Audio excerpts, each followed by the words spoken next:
신라 호텔 그랜드 볼룸의 거대한 샹들리에는 눈부시게 빛나며 사격의 명사들의 가식적인 웃음소리 위로 황금빛 그림자를 들이우고 있었습니다. 강도진은 아치형 창가 근처에 서서 숙성된 위스키가 담긴 크리스털 잔을 손에 쥔 채 눈앞에 펼쳐진 권력의 가면극을 무심한 눈빛으로 지켜보고 있었습니다. 사람들의 모든 미소는 진심이 가장 먼저 희생되고 배신이 거래의 화폐가 되는 고도의 심리전에서 계산된 움직임처럼 느껴졌습니다. 그는 실크 넥타이를 매만지며 넓은 가슴을 압박하는 가문의 가업이라는 숨막히는 무게감을 느꼈고 화려한 오케스트라 선율은 공허하게 귓가를 맴돌 뿐이었습니다. 그의 시선이 머문 곳에는 오늘의 주인공이자 숙적인 박상철이 거만한 태도로 정관계 인사들에게 둘러싸여 승전보를 울리듯 호탕하게 웃고 있었습니다.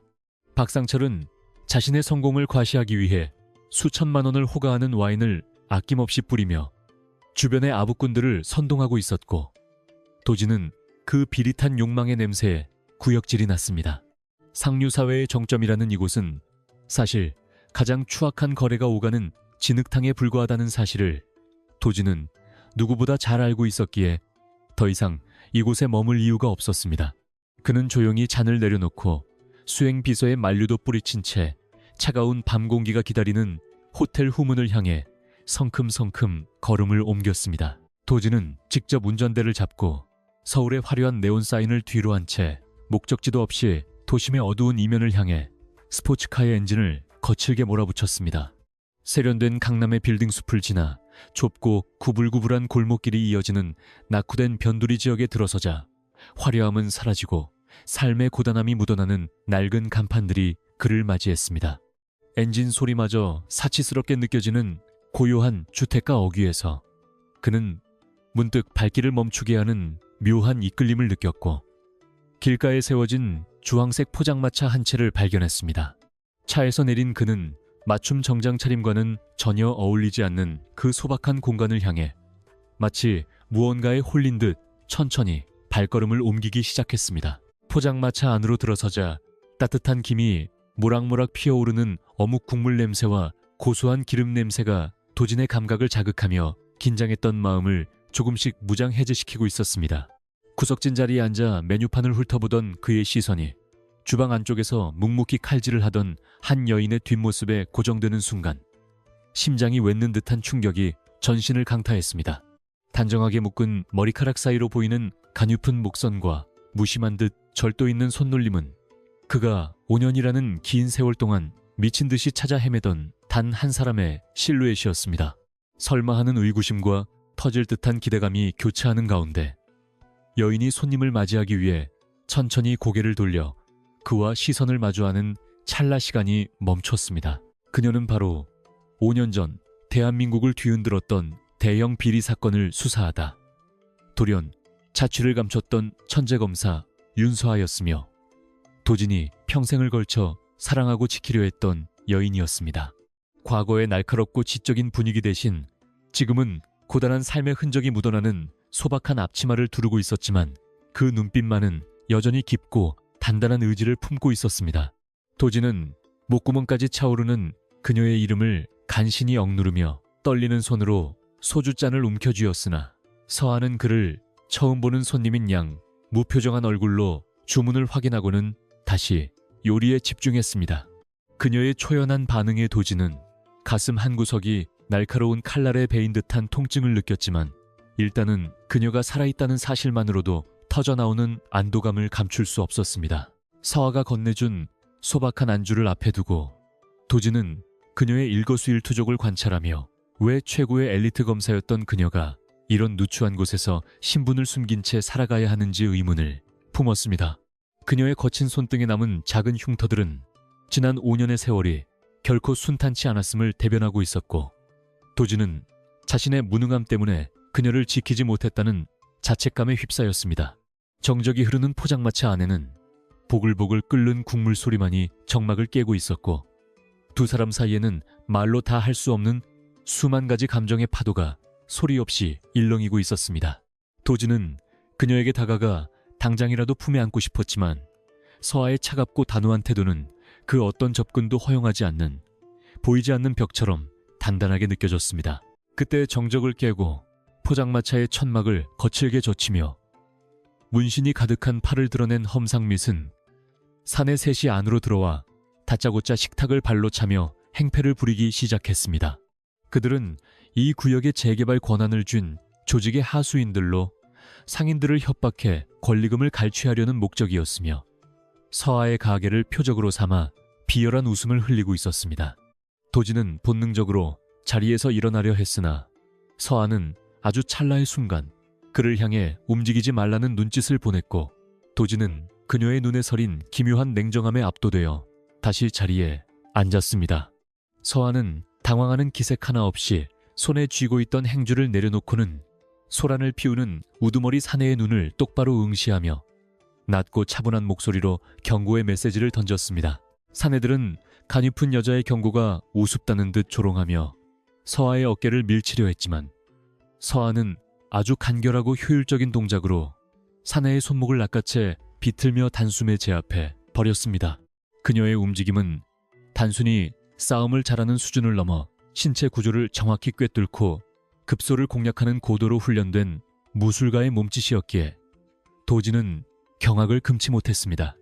바닥에 처박힌 사내는 고통에 비명을 질렀고 나머지 일행들이 달려들려 하자 서하는 주머니에서 작은 수첩 하나를 꺼내 그들이 저지른 범죄 사실과 인적 사항을 조목조목 읊기 시작했습니다.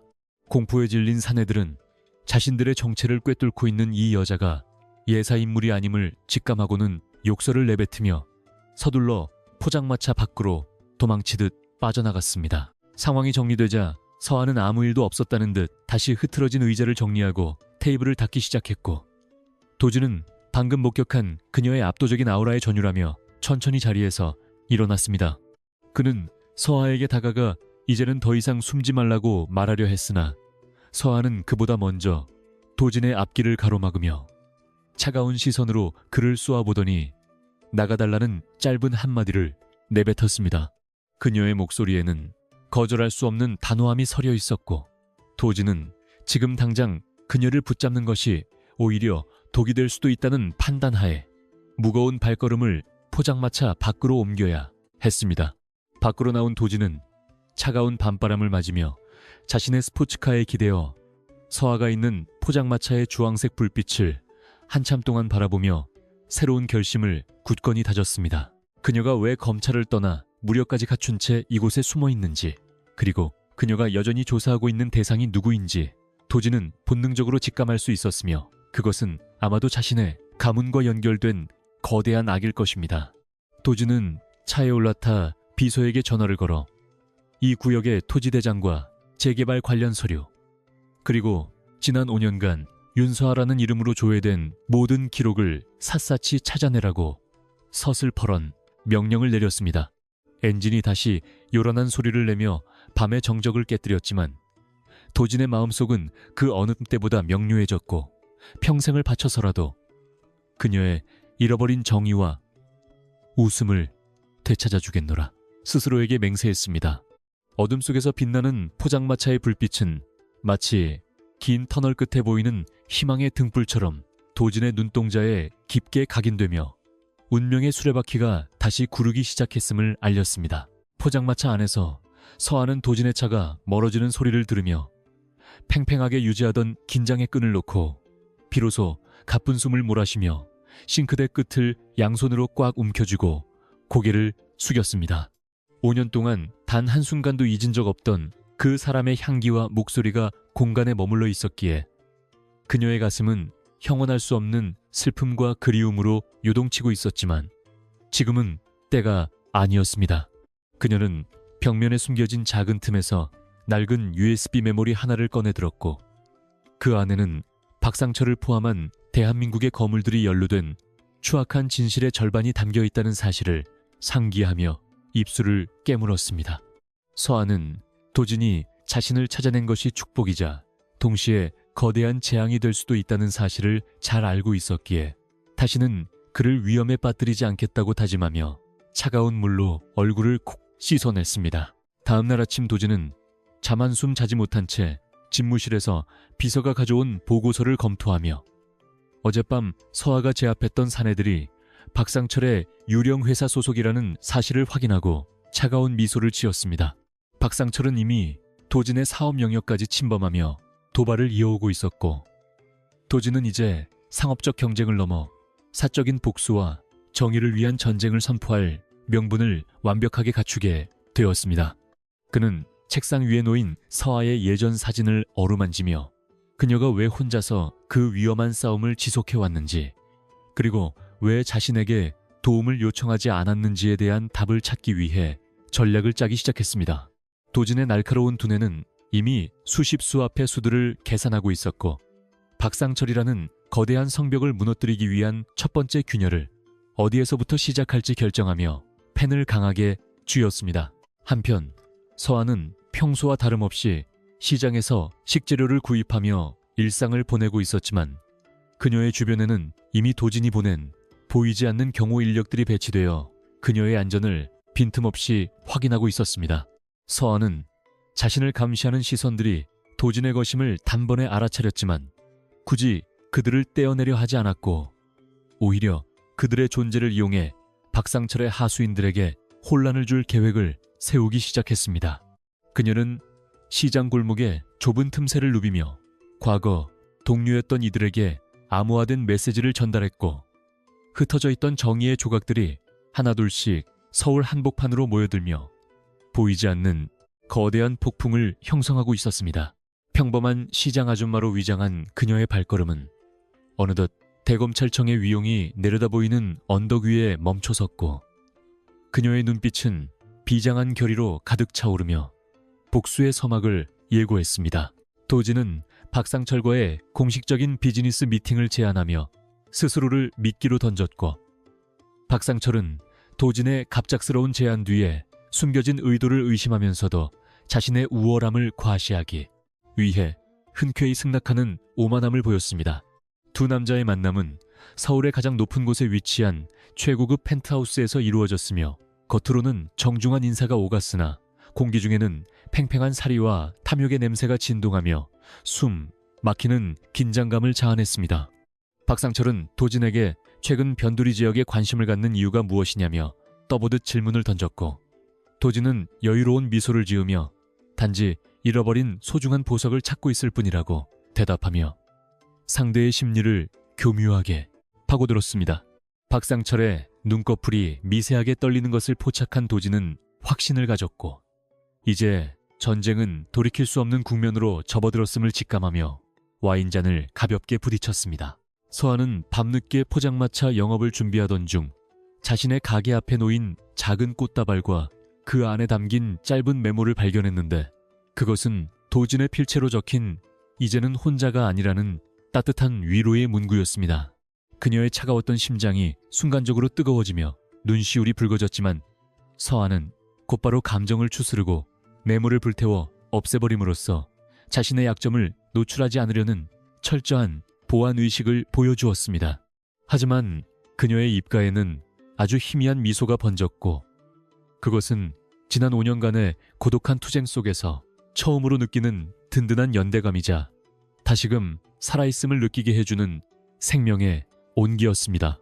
그녀는 다시 칼을 갈며 다가올 거대한 결전을 대비했고, 서울의 밤하늘 아래 서로 다른 곳에 서 있는 두 연인의 마음은 운명의 실타래에 묶인 채 하나의 거대한 파멸을 향해 힘차게 나아가고 있었습니다. 도진은 집무실 창밖으로 보이는 회색빛 도심을 내려다보며 밤새 머릿속을 떠나지 않았던 서아의 눈빛을 떠올렸습니다. 그 눈빛은 예전처럼 정의감으로 불타오르기보다는 깊은 바다처럼 고요하면서도 그 밑바닥에는 가늠할 수 없는 슬픔이 소용돌이치고 있는 듯 보였습니다. 5년 전 그녀가 돌연 사라졌을 때 세상은 그녀가 뇌물을 받고 도주했다는 비겁한 소문을 퍼뜨렸지만, 도진은 단 한순간도 그 거짓된 뉴스를 믿은 적이 없었습니다. 그는 서아가 목숨보다 소중히 여기던 검사로서의 명예를 버리고 스스로 어둠 속으로 걸어 들어간 이유가 반드시 있을 것이라 확신하며 다시 한번 주먹을 꽉 쥐었습니다. 5년 전 대한민국의 법치주의를 뿌리째 흔들었던 하나로 건설 비리 사건은 서아에게는 훈장이 아닌 치명적인 독배가 되어 돌아왔습니다. 당시 신참 검사였던 서한은 정관계 고위층과 재계의 검은 유착 관계를 파헤치며 승승장구했으나 그 끝에는 박상철이라는 거대한 장벽이 버티고 있었습니다.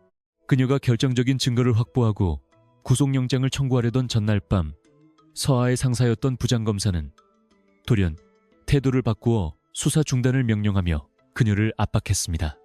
서하는 정의를 위해 굴복하지 않았고 홀로 수사를 강행하려 했으나 의문의 교통사고를 당하며 생사의 갈림길에 섰던 것이 비극의 시작이었습니다.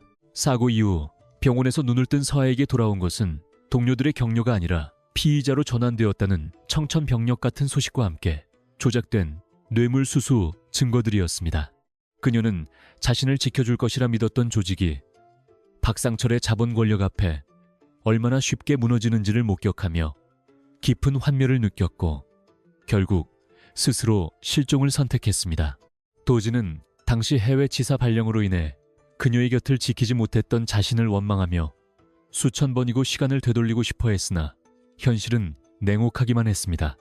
이제야 겨우 찾아낸 그녀는 화려한 법복 대신 기름때 묻은 앞치마를 입고 있었고 도지는 그 모습이 너무도 가슴 아파 숨조차 제대로 쉴 수 없었습니다. 도지는 비서가 가져온 조사보고서를 넘기며 어젯밤 포장마차에서 행패를 부렸던 사내들의 배후에 박상철의 최측근인 김 실장이 있다는 사실을 확인했습니다. 박상철은 재개발 사업을 빌미로 해당 지역의 상권을 장악하려 하고 있었으며 그 과정에서 서하의 포장마차는 눈엣 가시 같은 존재로 찍혀 있었습니다. 도지는 박상철이 아직 서하의 정체를 눈치채지 못했다는 사실에 안도하면서도 조만간 그녀의 정체가 드러날 경우 닥칠 위험을 생각하니 등줄기에 서늘한 식은땀이 흘렀습니다. 그는 박상철이 소유한 태산건설의 자금 흐름을 역추적하여 그녀의 복수를 돕기 위한 은밀한 전쟁 자금을 준비하기 시작했고 전략가로서의 면모를 유감없이 발휘했습니다. 그 시각 서하는 시장 골목의 허름한 창고 안에서 낡은 노트북을 켜고 암호화된 파일들을 하나씩 점검하며 다가올 결전의 날을 묵묵히 준비하고 있었습니다. 그녀는 지난 5년 동안 시장 상인들 사이에 섞여 살면서 박상철과 연결된 하부 조직들의 활동 내역을 낱낱이 기록해왔으며 그것은 박상철을 무너뜨릴 치명적인 무기였습니다. 서하는 도진이 자신을 찾아냈다는 사실이 기쁘면서도 한편으로는 그가 박상철의 표적이 될까봐 두려워 마음껏 감정을 드러낼 수 없는 처지에 괴로워했습니다. 그녀는 책상 한 구석에 놓인 도진과 함께 찍은 유일한 사진을 손끝으로 조심스럽게 어루만지며 잠시 동안만이라도 평범한 여자로서의 행복을 꿈꾸었지만 곧바로 고개를 저었습니다. 저녁 무렵 도진은 다시 한번 서하의 포장마차를 찾아갔으나 이번에는 값비싼 스포츠카 대신 평범한 세단을 타고 수수한 차림으로 그녀 앞에 나타났습니다. 서하는 입구에 들어서는 도진을 보고 잠시 멈칫했으나 이내 평정심을 되찾고 그에게 따뜻한 국밥 한 그릇을 내어주며 마치 처음 보는 손님을 대하듯 정중히 응대했습니다. 도진은 그녀가 차려준 음식을 한술 뜨며 목이 메어오는 것을 참아냈고 서하의 눈을 똑바로 응시하며 더 이상 혼자서 짐을 짊어지지 말라고 간절하게 속삭였습니다. 하지만 서하는 그의 시선을 피하며 자신은 이미 죽은 사람이나 다름없으니 돌아가라는 차가운 말로 도진의 가슴에 다시 한번 날카로운 대못을 박았습니다. 도진은 서하의 완강한 거부에도 굴하지 않고 그녀의 곁을 지키겠다고 선언하며 박상철이 꾸미고 있는 재개발 계획의 허점과 자신이 확보한 정보를 은밀히 건넸습니다. 서하는 도진이 건넨 서류를 훑어보고는 그가 얼마나 위험한 도박을 하고 있는지 깨닫고 당황한 기색을 보였으나 도진의 눈빛에 서린 진심 어린 결의를 보자 마음이 흔들렸습니다. 그녀는 도진에게 박상철은 상상 이상으로 잔혹한 괴물이며 그를 상대하기 위해선 영혼까지 팔 각오가 되어 있어야 한다고 경고하며 처음으로 자신의 속내를 조금씩 드러내기 시작했습니다. 두 사람 사이에 보이지 않는 벽이 조금씩 허물어지기 시작한 순간 포장마차 밖에서는 검은색 승용차 한 대가 서서히 속도를 줄이며 그들을 감시하고 있었습니다. 검은 승용차 안에서 현장을 지켜보던 박상철의 수하김 실장은 도진과 서하의 밀회 장면을 카메라에 담으며 비열한 미소를 지었고 즉시 상전인 박상철에게 보고를 올렸습니다. 박상철은 도진이 일개 포장마차 주인에게 관심을 갖는 이유가 단순히 호기심 때문인지 아니면 다른 의도가 있는지 파악하라고 지시하며 도진의 약점을 잡기 위한 덫을 놓기 시작했습니다. 그는 도진의 기업 이미지를 실추시킬 수 있는 가짜뉴스를 생성하는 동시에 서아의 포장마차를 법적으로 압류할 수 있는 수단들을 강구하며 비열한 공격에 서막을 열었습니다.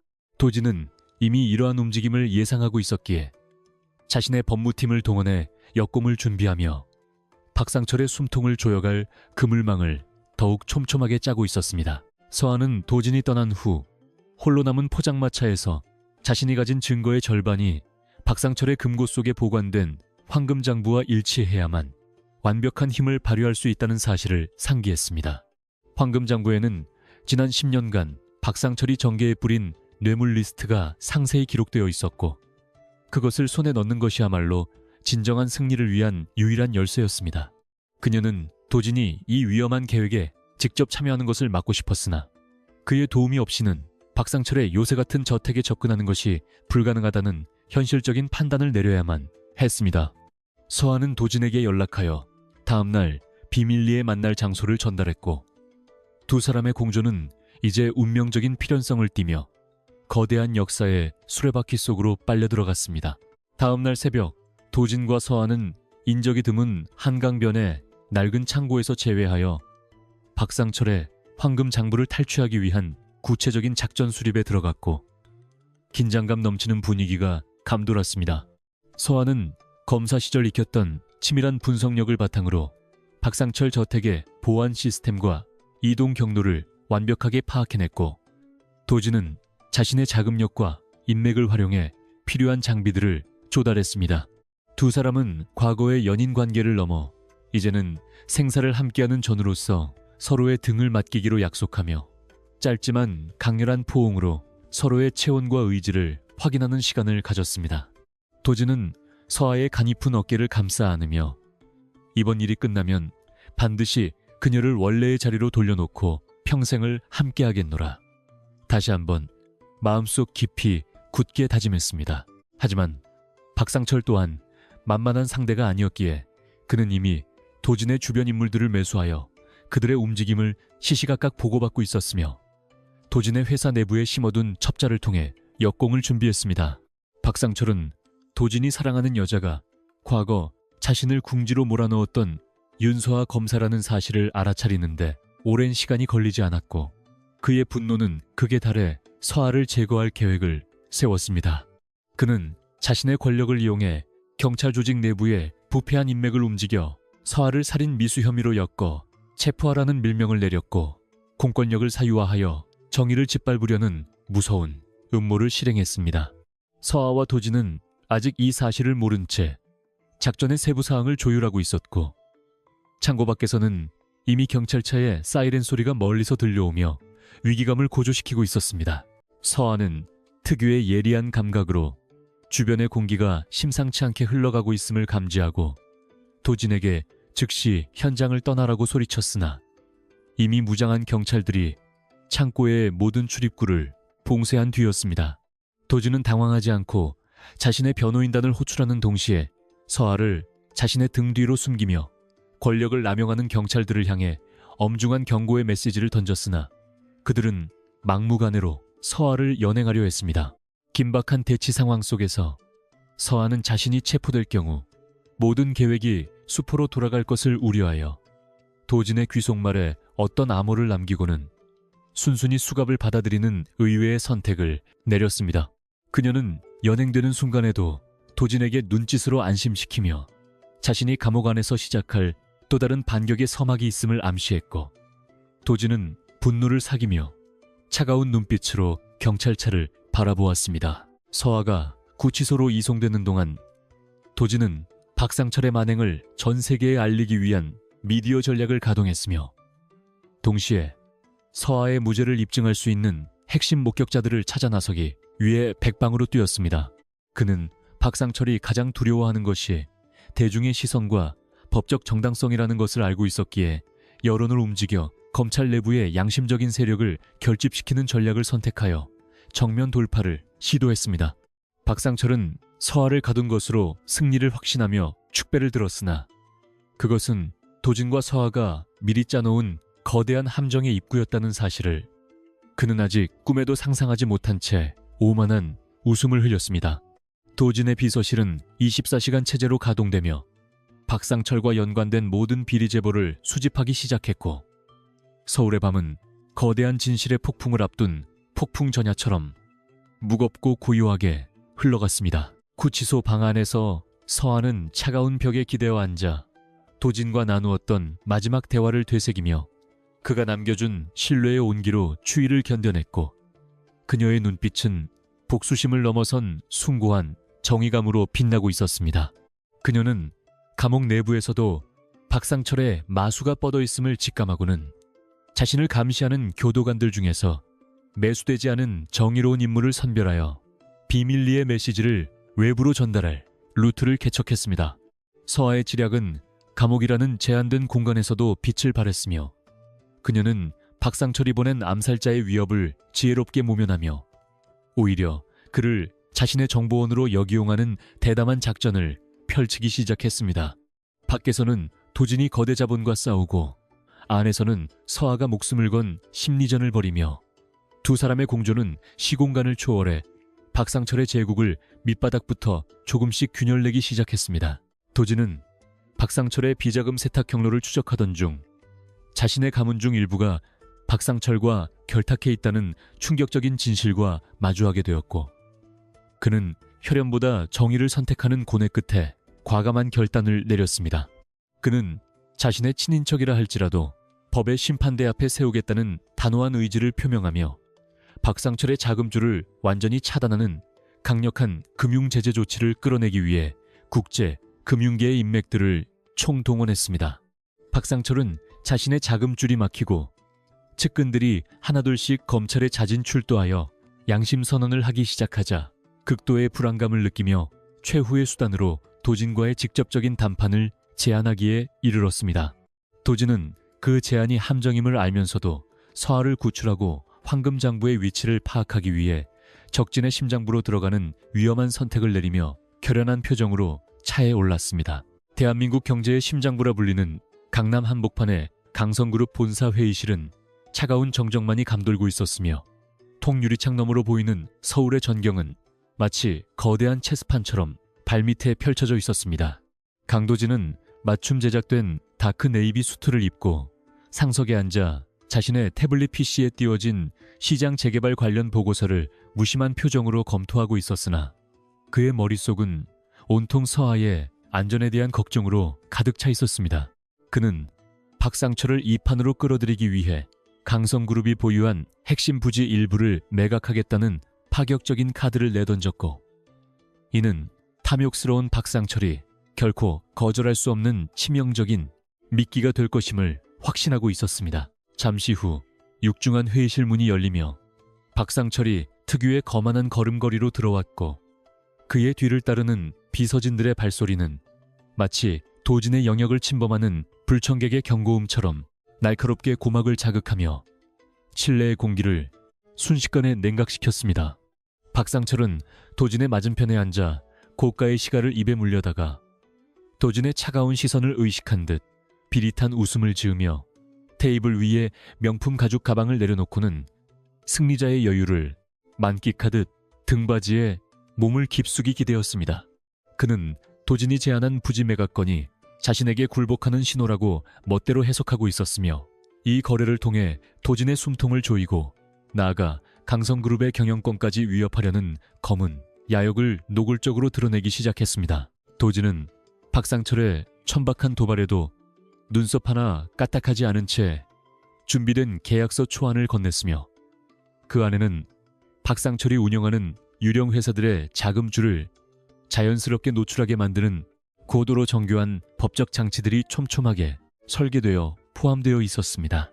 두 사람 사이의 대화는 겉으로는 비즈니스 파트너로서의 예우를 갖춘 듯 보였으나 그 이면에는 상대의 목을 노리는 날카로운 비수가 오가고 있었으며 도진은 박상철의 사소한 말실수 하나까지 놓치지 않고 기록하며 심리적인 우위를 점해 나갔습니다. 박상철은 도진이 갑자기 태도를 바꾸어 협력적인 자세를 취하는 것에 대해 일말의 의구심을 품었지만 눈앞에 제시된 수천억 원대의 이익에 눈이 멀어 자신의 파멸이 시작되고 있다는 사실을 전혀 인지하지 못했습니다.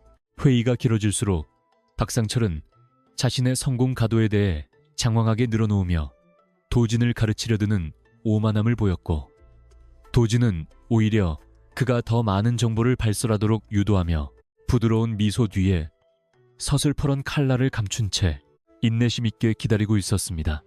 도진은 박상철이 최근 집중하고 있는 서하의 포장마차, 거리가 포함된 재개발 사업을 언급하며 그곳의 상인들과 원만하게 합의하는 것이 기업 이미지 제고에 도움이 될 것이라는 조언을 가장한 압박을 가했습니다.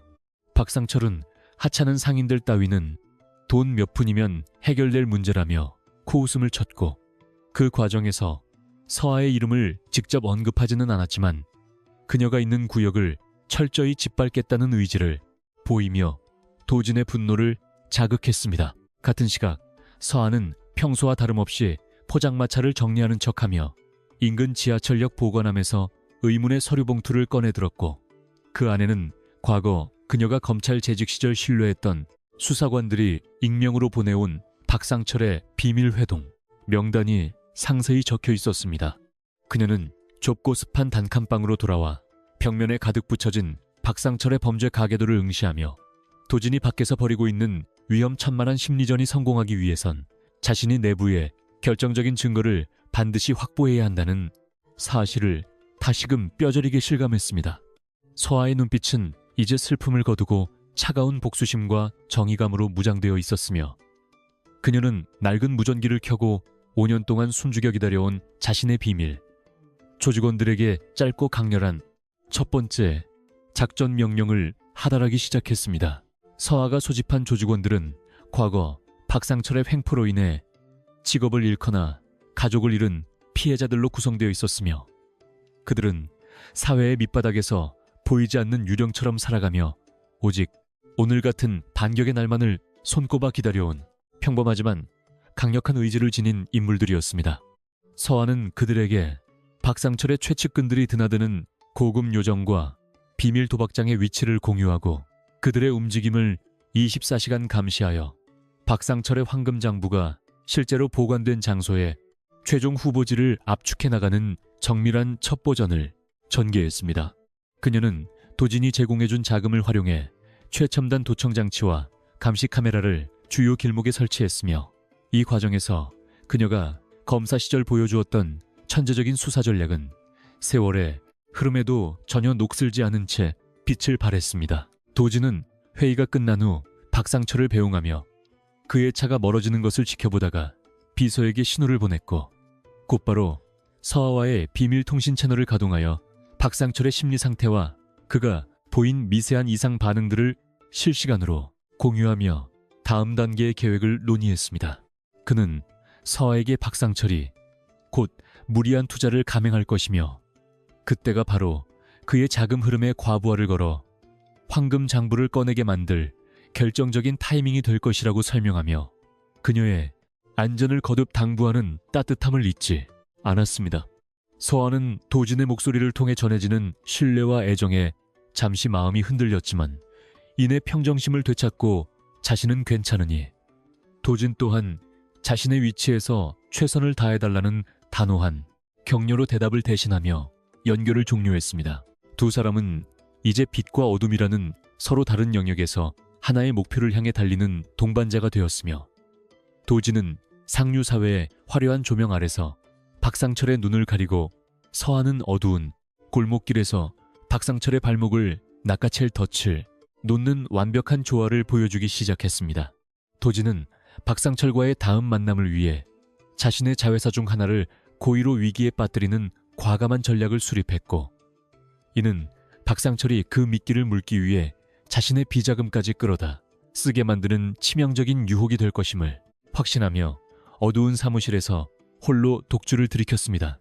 그는 창밖의 어둠을 보며 서하가 있는 그곳 또한 지금쯤 치열한 전쟁터일 것이라 생각하며 그녀와 함께 평범한 일상으로 돌아갈 그날을 위해 자신의 모든 기득권을 기꺼이 포기할 준비를 마쳤습니다.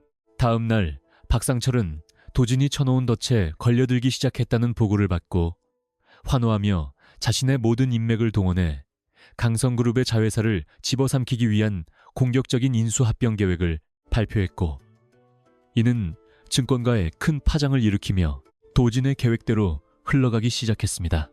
박상철의 탐욕은 끝을 몰랐고 그는 승리를 확신한 나머지 자신의 보안 담당자들에게 경계태세를 늦추라는 오만한 지시를 내렸으며, 이는 서하의 팀이 박상철의 본진에 침투할 수 있는 절호의 기회를 제공하는 치명적인 실책이 되었습니다. 서하는 이 틈을 놓치지 않고 박상철의 저택 서버에 접속하여 관리자의 권한을 획득하는 데 성공했고, 그녀의 손가락은 키보드 위를 춤추듯 움직이며 박상철의 제국을 무너뜨릴 악성 코드를 심어놓는 대담한 행보를 이어갔습니다. 작전이 중반부로 접어들면서 도진은 박상철을 다시 한번 최고급 식당으로 초대하여 그에게 승리의 감동을 미리 선사하는 연출을 선보였으며, 박상철은 도진의 굴복을 만끽하며 술에 취해 자신의 과거 공적들을 떠벌리다 서하가 그토록 찾고 있던 핵심 인물의 이름을 발설했습니다.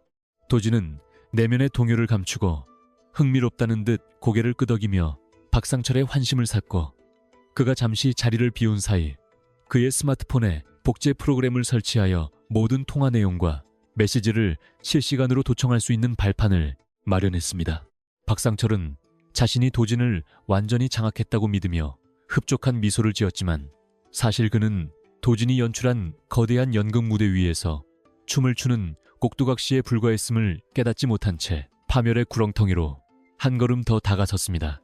서하는 확보된 데이터를 분석하던 중 박상철의 황금 장부가 디지털 파일이 아니라 특수 제작된 물리적 장부의 형태로 그의 저택 지하 비밀 금고에 보관되어 있다는 사실을 알아냈고, 이를 도진에게 공유하며 직접 침투 작전이 필요함을 역설했습니다.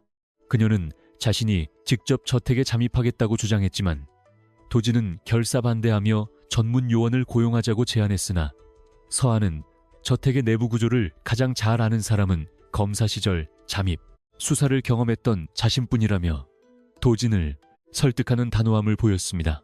결국 도진은 서하의 고집을 꺾지 못하고 그녀의 안전을 위해 최첨단 통신 장비와 탈출 경로를 확보하는 데 전력을 다했으며, 두 사람은 이제 운명의 주사위가 던져졌음을 직감하며 작전 개시를 위한 마지막 점검에 들어갔습니다. 작전 당일 서울에는 차가운 빗줄기가 쏟아지기 시작했고, 도진은 박상철을 자신의 개인 별장으로 유인하여 그의 발을 묶어두는 역할을 수행하기 위해 빗길을 뚫고 이동했으며, 서하는 검은색 전술복을 입고 박상철의 저택 근처 숲속에서 숨을 죽였습니다. 도진은 별장에 도착하여 박상철과 대치하며 시간을 벌기 위해 고도의 심리전을 이어갔고, 박상철은 빗소리 때문에 외부와의 연락이 불안정한 상황에서도 도진이 제안하는 새로운 사업 계획에 정신이 팔려 자신의 저택에서 무슨 일이 벌어지고 있는지 전혀 눈치채지 못했습니다. 서하는 도진이 보내주는 신호에 맞춰 저택의 레이저 보안망을 무력화하고 담장을 넘어 어둠 속으로 스며들었으며, 그녀의 움직임은 마치 먹잇감을 노리는 표범처럼 빠르고 정교하여 감시 카메라의 사각지대를 완벽하게 파고들었습니다. 저택 내부로 잠입한 서하는 복도를 순찰하는 경비원들을 피해 지하 금고실로 향하는 숨겨진 통로를 찾아냈고, 그곳에서 박상철의 추악한 범죄 행각이 고스란히 담긴 황금 장부를 마침내 눈앞에 마주하게 되었으며, 떨리는 손으로 장부를 꺼내드는 순간 경보음이 울려 퍼졌습니다. 예상치 못한 상황에 서하의 심장이 요동쳤지만 그녀는 침착하게 장부를 품 안에 넣고 미리 봐두었던 비상 탈출구로 몸을 날렸으며, 그 시각 별장에서 서하의 위기를 감지한 도진은 박상철의 목에 날카로운 질문을 던지며 그의 주의를 분산시켰습니다. 박상철은 저택에서 걸려온 전화를 받으려 했으나 도진이 고의로 쏟은 와인이 그의 전화기를 고장나게 만들었고, 짧은 찰나의 순간 서하는 추격대와의 추격전 끝에 도진의 비서가 대기하고 있던 차량에 무사히 탑승하는 데 성공했습니다. 무사히 탈출한 서한은 안도의 한숨을 내쉬며 품속의 장부를 꽉 쥐었고, 도진 또한 비서로부터 서아의 안전을 확인하는 암호를 전달받자 박상철을 향해 이제껏 숨겨왔던 조소 섞인 미소를 지어 보이며 더 이상의 연극은 필요 없다는 듯 자리에서 일어났습니다. 박상철은 도진의 갑작스러운 태도 변화에 당혹감을 느끼며 뒤늦게 사태의 심각성을 깨닫고 저택으로 연락을 취하려 했지만 이미 도진의 해킹팀이 모든 통신망을 장악한 상태였기에 그는 고립된 섬처럼 별장에 갇혀 분노에 소리만을 질러댔습니다. 도진은 빗속을 뚫고 서아가 기다리는 은신처로 향하며 이제는 박상철의 제국이 무너지는 광경을 지켜볼 일만 남았다고 확신했고, 서아와의 재회를 꿈꾸며 엑셀러레이터를 강하게 밟아 밤의 어둠 속으로 사라졌습니다. 은신처에서 만난 두 사람은 서로의 생존을 확인하며 뜨거운 포옹을 나누었고, 서아가 가져온 황금 장부를 펼쳐드는 순간 그 안에는 상상을 초월하는 정관계의 추악한 커넥션이 낱낱이 기록되어 있어 두 사람을 다시 한번 충격에 빠뜨렸지만 이는 확실한 승리의 증거였습니다. 도진은 서아의 상처난 손을 어루만지며 이제 모든 것이 끝날 것이라 위로했고, 서아는 이 장부가 공개되는 순간 대한민국에 불어닥칠 폭풍을 예견하며 두려움보다는 마침내 진실을 밝힐 수 있다는 희망에 부풀어 도진의 가슴에 얼굴을 묻었습니다. 긴 밤이 지나고 새벽이 오기 전 두 사람은 황금장부의 복사본을 여러 곳에 분산 저장하며 최후의 반격을 위한 준비를 마쳤고, 창밖으로 보이는 먼동이 트는 하늘은 그들이 가져올 새로운 시대의 서막을 알리는 축복처럼 밝아오고 있었습니다. 박상철은 자신의 집무실에서 들려오는 불길한 소식들에 분노를 참지 못하고 값비싼 크리스털 잿더리를 벽에 내던져 산산조각을 냈으며 그의 눈은 도끼로 가득 차 주변의 공기마저 얼어붙게 만들 정도로 살벌한 분위기를 자아냈습니다. 그는 도진이 갑작스럽게 재개발 구역에 보잘것없는 포장마차에 관심을 보이는 이유를 도저히 이해할 수 없었으나 그것이 자신의 계획을 방해하려는 의도임을 직감하고는 가장 잔혹한 해결사들을 불러 모아 그곳을 초토화하라는 명령을 내렸습니다. 그의 명령은 거부할 수 없는 절대적인 권력의 상징이었고, 어둠 속에 숨어있던 하수인들은 무기를 챙겨 서아의 가게를 향해 은밀하게 움직이기 시작하며 비극의 전조를 알렸습니다. 포장마차 주변은 평소와 다름없이 평화로운 저녁 노을이 내리앉고 있었지만 서아는 이미 공기 중에 섞인 비릿한 폭력의 냄새를 감지하고 조용히 앞치마를 질끈 동여매며 주변의 집기들을 단단히 고정하는 치밀함을 보였습니다.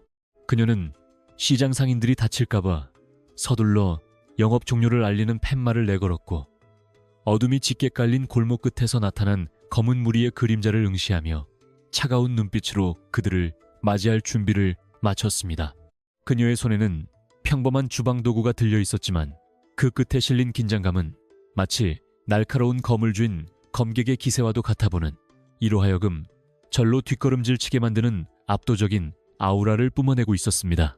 해결사들의 우두머리는 비열한 웃음을 지으며 쇠파이프로 포장마차의 기둥을 내리쳤고, 순식간에 천막이 찢어지며 평화로웠던 공간은 아수라장으로 변했으나 서아는 눈 하나 깜빡하지 않고 그들의 파괴 행위를 묵묵히 지켜보며 내심 증거를 수집했습니다.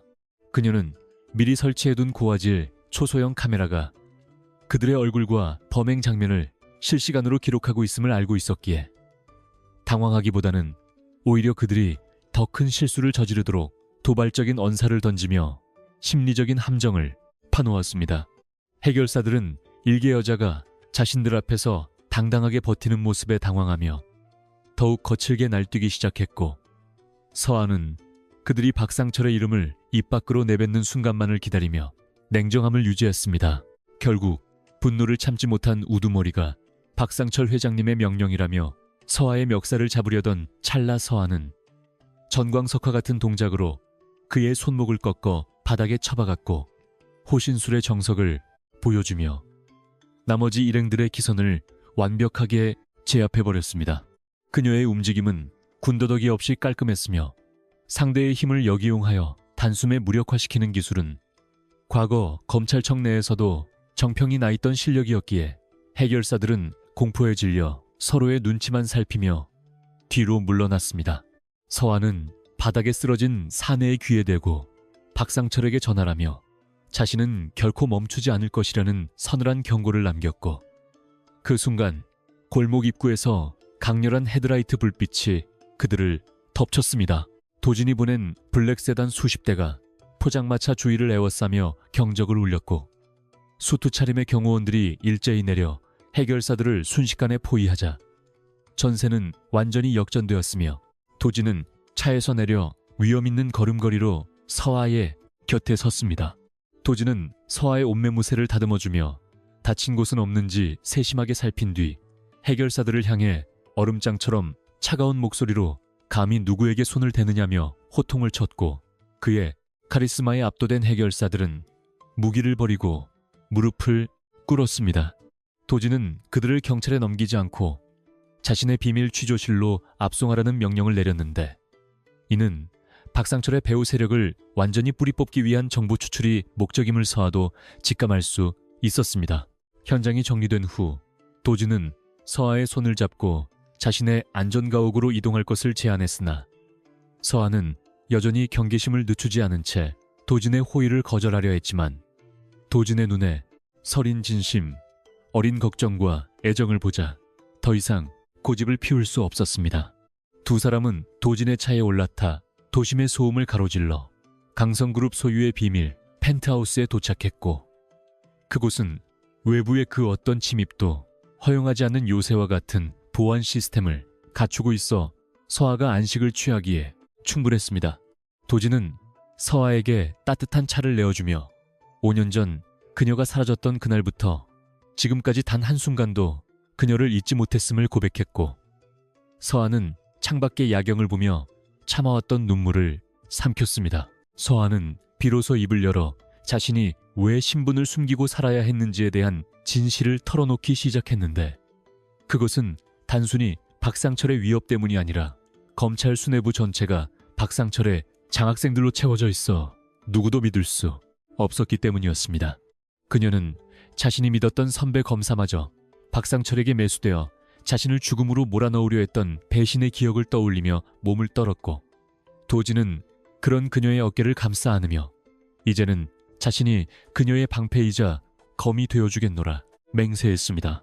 서아는 도진의 품 안에서 5년 만에 처음으로 깊은 안전함을 느꼈고, 두 사람의 마음속에 자리 잡았던 오해와 불신의 장벽은 따뜻한 체온 속에 녹아내리며 강력한 복수 연대로 거듭나기 시작했습니다. 도진은 서아가 가져온 기초 자료들과 자신이 수집한 금융 데이터를 대조하며 박상철의 자금줄이 생각보다 훨씬 광범위하게 퍼져 있음을 확인했고, 이를 한꺼번에 터뜨리기 위해서는 결정적인 폭발 장치가 필요하다는 결론에 도달했습니다.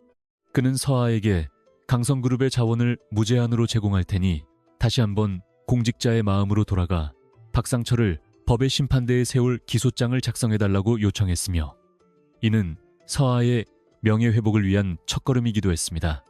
서아는 도진의 제안에 눈을 빛내며 책상 위에 놓인 노트북을 열어 지난 5년간 머릿속으로 수천 번, 수만 번 고쳐 썼던 박상철의 죄상들을 하나씩 타이핑하기 시작했고, 방 안에는 타자 소리만이 비장하게 울려 퍼졌습니다.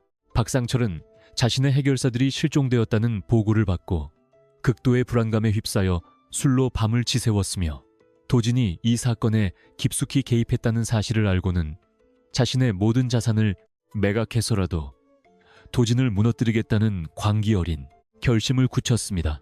그는 정계의 거물들에게 전화를 걸어 도진을 세무조사나 검찰 수사로 쏘매라고 압박했으나, 이미 도진이 손을 써둔 터라 거물들은 몸을 사리며 박상철의 전화를 피하기 시작했고, 박상철은 사면 초과의 위기에 몰렸습니다.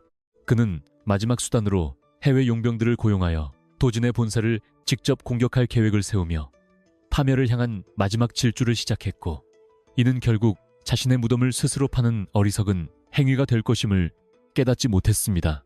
다음날 서아는 도진의 도움으로 과거 자신을 배신했던 선배 검사의 약점을 잡아 그를 자신의 정보원으로 포섭하는 대담한 작전을 수행했고, 그를 통해 박상철이 숨겨둔 또 다른 비밀 장부의 위치를 알아내는데 성공했습니다.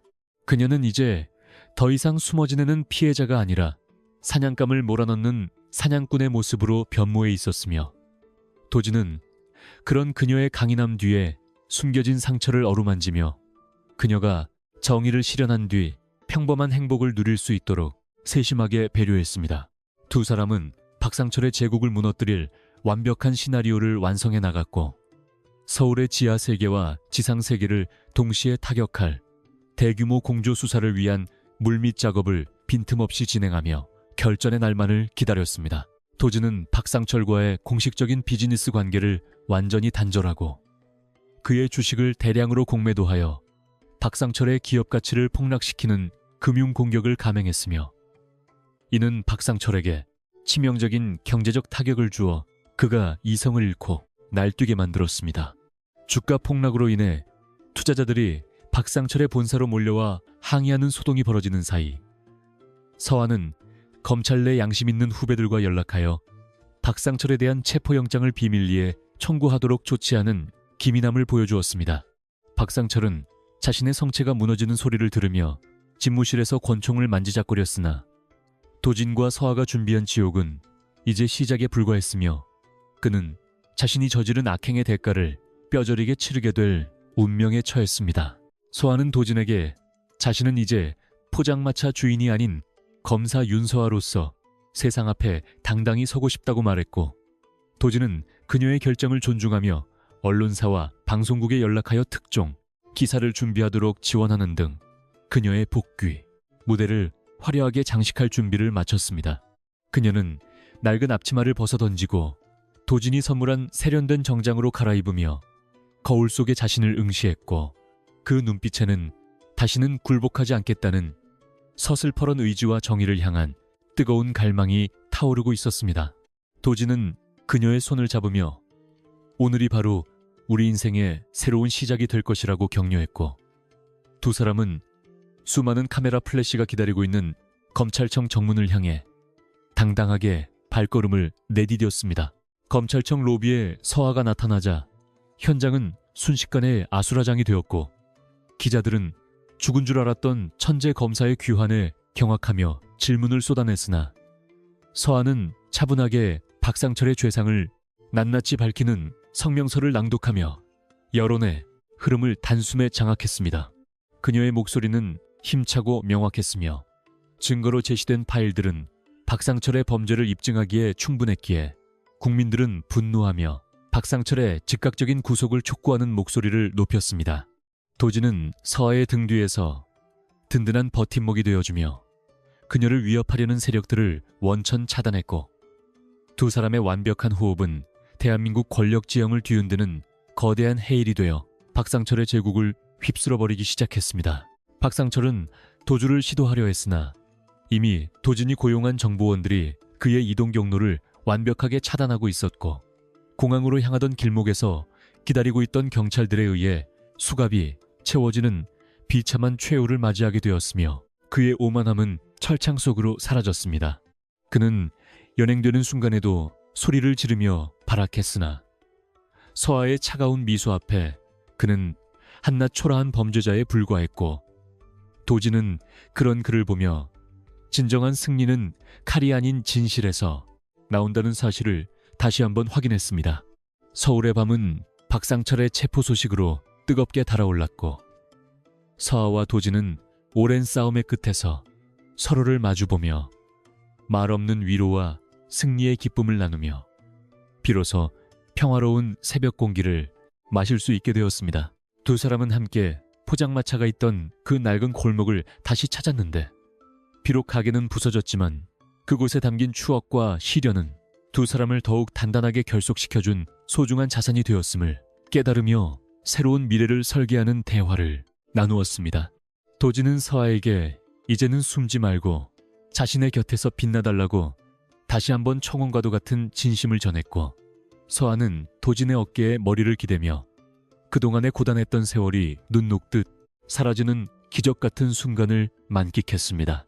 그들의 사랑은 시련 속에서 더욱 깊어졌고 이제는 누구도 방해할 수 없는 단단한 뿌리를 내렸으며 다가올 내일은 더 이상 어둠이 아닌 찬란한 태양이 그들을 기다리고 있을 것이라는 확신 속에 밤은 깊어갔습니다. 박상철이 차가운 유도신문 끝에 구치소에 수감되었음에도 불구하고 그가 수십 년간 구축해놓은 거대한 부패의 인맥은 여전히 독사처럼 숨죽인 채 강도진의 강성그룹을 집어삼킬 기회만을 엿보고 있었습니다.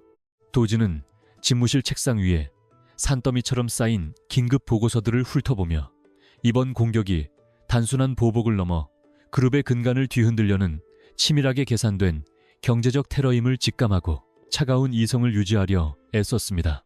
박상철의 최측근들은 해외 유령 회사를 통해 강성그룹의 주식을 대량으로 매도하며 시장의 공포를 확산시켰고 언론은 기다렸다는 듯이 도진의 사생활과 기업 윤리를 비난하는 자극적인 기사들을 쏟아내기 시작했습니다. 윤서환은 검찰청 내부의 싸늘한 시선을 뒤로하고 도진의 위기를 해결하기 위해 밤낮 없이 금융범죄 수사팀과 공조하며 박상철이 설치해둔 복잡한 숫자들의 미로를 파헤치기 시작했는데 그녀의 눈동자는 이미 천재적인 분석력을 발동하고 있었습니다. 그녀는 박상철이 남긴 가짜 회계 장부들이 사실은 도진을 함정에 빠뜨리기 위한 유인책일 뿐 진짜 독은 도진의 내부 조력자로 위장한 인물에게 있다는 사실을 발견하고 소름 끼치는 전율을 느꼈습니다. 서한은 도진에게 긴밀히 연락하여 현재 벌어지고 있는 주가 폭락 사태는 거대한 연극의 서막에 불과하며 진짜 공격은 내일 예정된 긴급 이사회에서 시작될 것임을 경고하며 치밀한 반격 시나리오를 제안했습니다. 강도진은 서하의 조언을 듣고 자신의 가장 신뢰했던 수하들 중 누군가가 배신했을 가능성을 염두에 두며 고독한 결단을 내렸고 그는 오히려 박상철의 잔당들이 원하는 대로 속아주는 척하며 그들이 스스로 정체를 드러내도록 유도하는 위험한 도박을 시작하기로 했습니다.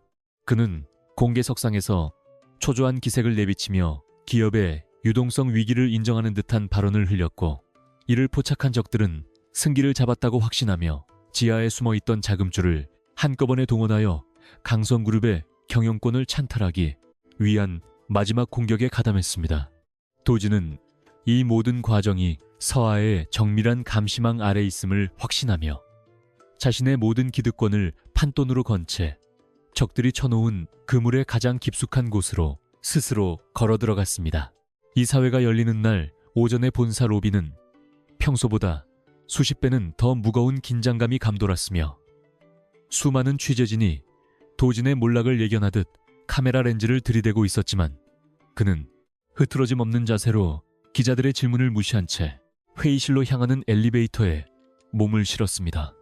회의실 안에는 이미 박상철에게 매수된 이사들이 독수리처럼 눈을 번뜩이며 도진의 해임을 요구할 준비를 마치고 있었고 그들의 중심에는 오랫동안 도진의 오른팔 역할을 해왔던 김 전무가 배신의 칼날을 숨긴 채 비릿한 미소를 지으며 앉아 있었습니다. 도진은 상석에 앉아 김 전무의 눈을 똑바로 응시하며 인간의 탐욕이 어떻게 신뢰를 파괴하는지를 뼈저리게 목격했고 곧이어 시작된 이사들의 거센 비난 속에서도 폭풍 전야의 고요함을 유지하며 반격의 시간을 기다렸습니다. 한편 서한은 검찰청의 비밀 서버실에서 실시간으로 이사회장의 상황을 도청하며 박상철의 자금이 이동하는 최종 목적지를 추적하고 있었고 그녀의 손가락은 키보드 위에서 보이지 않을 정도로 빠르게 움직이며 적들의 금융, 방화벽을 하나하나 무력화시키는 정교한 해킹 작업을 수행했습니다. 그녀는 박상철이 구치소 내부에서도 특수통신기기를 사용하여 외부와 연락을 주고받았다는 결정적인 증거를 확보했으며 그 배후에 현직 고위 법조인이 연루되어 있다는 충격적인 사실까지 밝혀내어 이번 싸움이 단순한 기업 분쟁이 아닌 국가적 권력 비리임을 확신했습니다. 서한은 확보된 데이터를 도진의 태블릿 PC로 즉시 전송했고 이제 공은 다시 도진에게 넘어갔으며 그녀는 창밖으로 보이는 검찰청 마당의 태극기를 바라보며 정의의 여신이 결코 눈을 감지 않았음을 스스로에게 다짐했습니다. 도진은 자신의 태블릿에 뜬 서하의 메시지를 확인하고는 비로소 자리에서 일어나 자신을 탄핵하려는 이사들을 향해 압도적인 위엄을 뿜어내며 입을 열었으며 그의 목소리는 회의실의 차가운 벽면에 부딪혀 공명하며 배신자들의 가슴에 날카로운 공포의 화살로 박히기 시작했습니다. 그는 김전무가 박상철의 유령 회사로부터 받은 비자금 내역과 그가 강성그룹의 기술을 해외로 유출하려 했던 정황이 담긴 녹취록을 대형 스크린에 띄웠고 순식간에 회의실은 아수라장이 된 채 당황한 이사들의 비명 섞인 항해 소리로 가득 찼습니다. 도지는 당황하여 변명을 늘어놓는 김전무를 향해 싸늘한 조소를 보내며 이미 검찰 수사관들이 이 건물 1층에 도착해 있음을 알렸고 이는 박상철의 마지막 희망이었던 내부 반란이 완벽하게 진압되었음을 의미하는 승전보였습니다. 적들의 패배가 가시화되자 도지는 멈추지 않고 박상철이 숨겨두었던 해외 은닉 자산 5조 원의 동결 조치를 이끌어내기 위해 국제금융수사국과의 공조를 선포하며 박상철 제국의 경제적 토대를 완전히 뿌리째 뽑아버리는 과감한 공격을 이어갔습니다. 이 소식은 즉각적으로 주식시장에 반영되어 폭락하던 강성그룹의 주가는 다시 수직 상승하기 시작했고 도진을 비난하던 여론은 그의 철저한 위기관리 능력과 정의로운 결단력에 찬사를 보내며 박상철 일당에 대한 엄중한 처벌을 요구하는 목소리로 뒤덮였습니다. 도진은 회의실을 빠져나와 자신을 기다리던 서아에게 전화를 걸어 고생했다는 짧은 인사를 건넸고 두 사람 사이에는 긴박했던 전쟁터의 소음 대신 서로를 향한 깊은 신뢰와 말로 표현할 수 없는 애틋한 감정이 파도처럼 밀려왔습니다.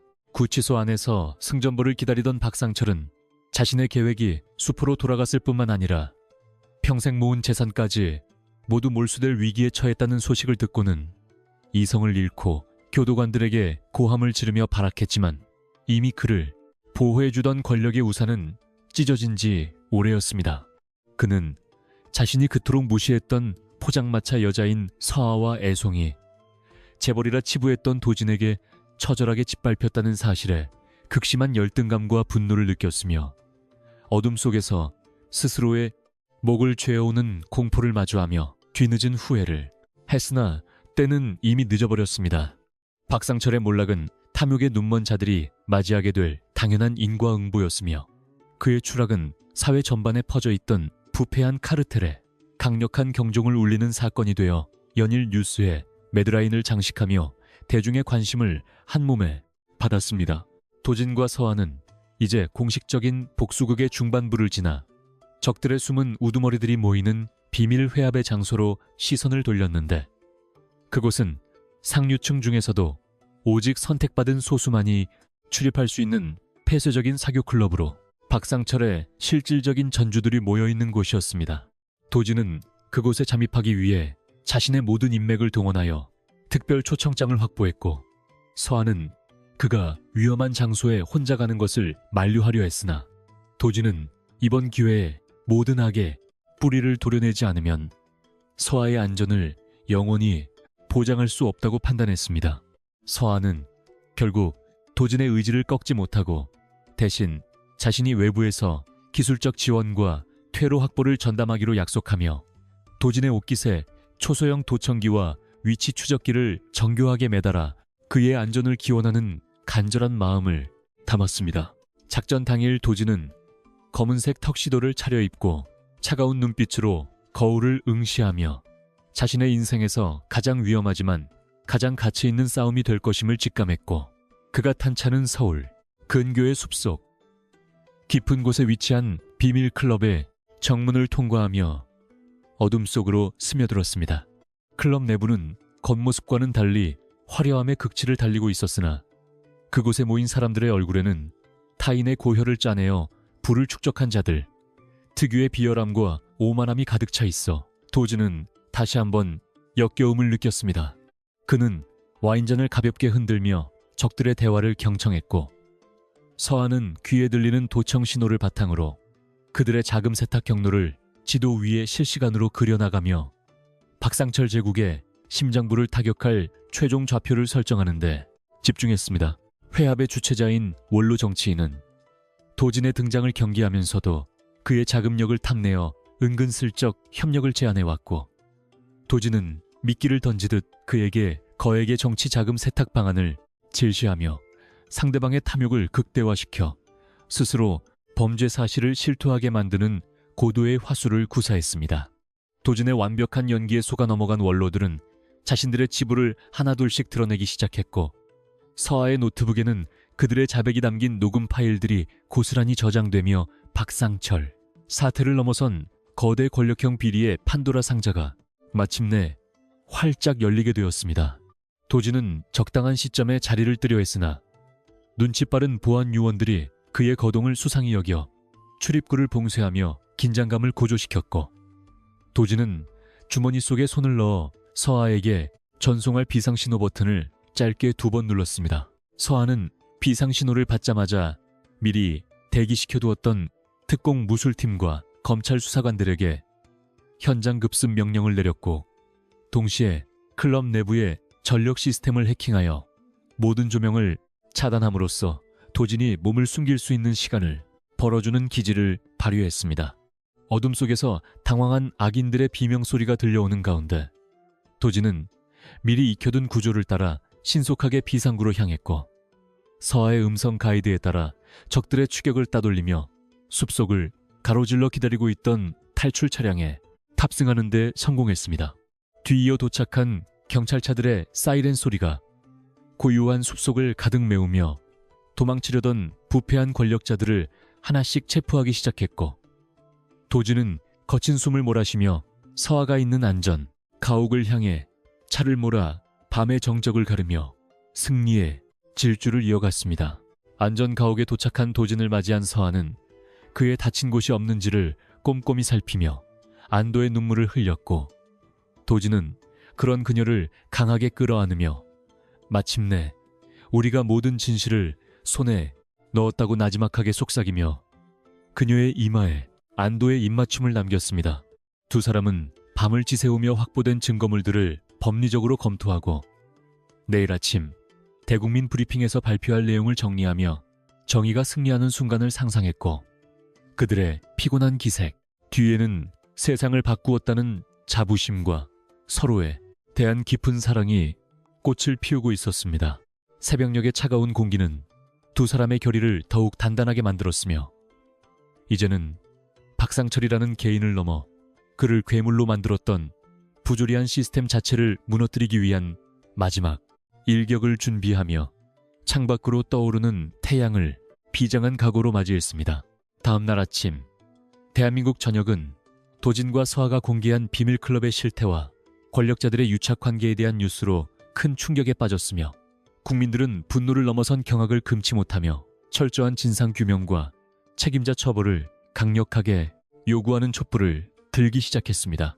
서하는 다시 정식 검사복을 입고 브리핑실 단상에 올라 흔들림 없는 목소리로 박상철과 그 배후 세력들의 모든 죄상을 낱낱이 고발했고 그녀의 옆을 묵묵히 지키는 도진의 모습은 정의로운 기업인과 강인한 법조인의 완벽한 결합으로 대중에게 각인되었습니다. 박상철의 변호인단은 모든 혐의를 부인하려 애썼으나 서하가 제시한 과학적이고 구체적인 증거들 앞에서는 속수무책이었으며 결국 박상철은 모든 것을 포기한 채 자신의 패배를 인정하는 성명을 발표하며 스스로의 제국이 무너지는 광경을 지켜봐야 했습니다.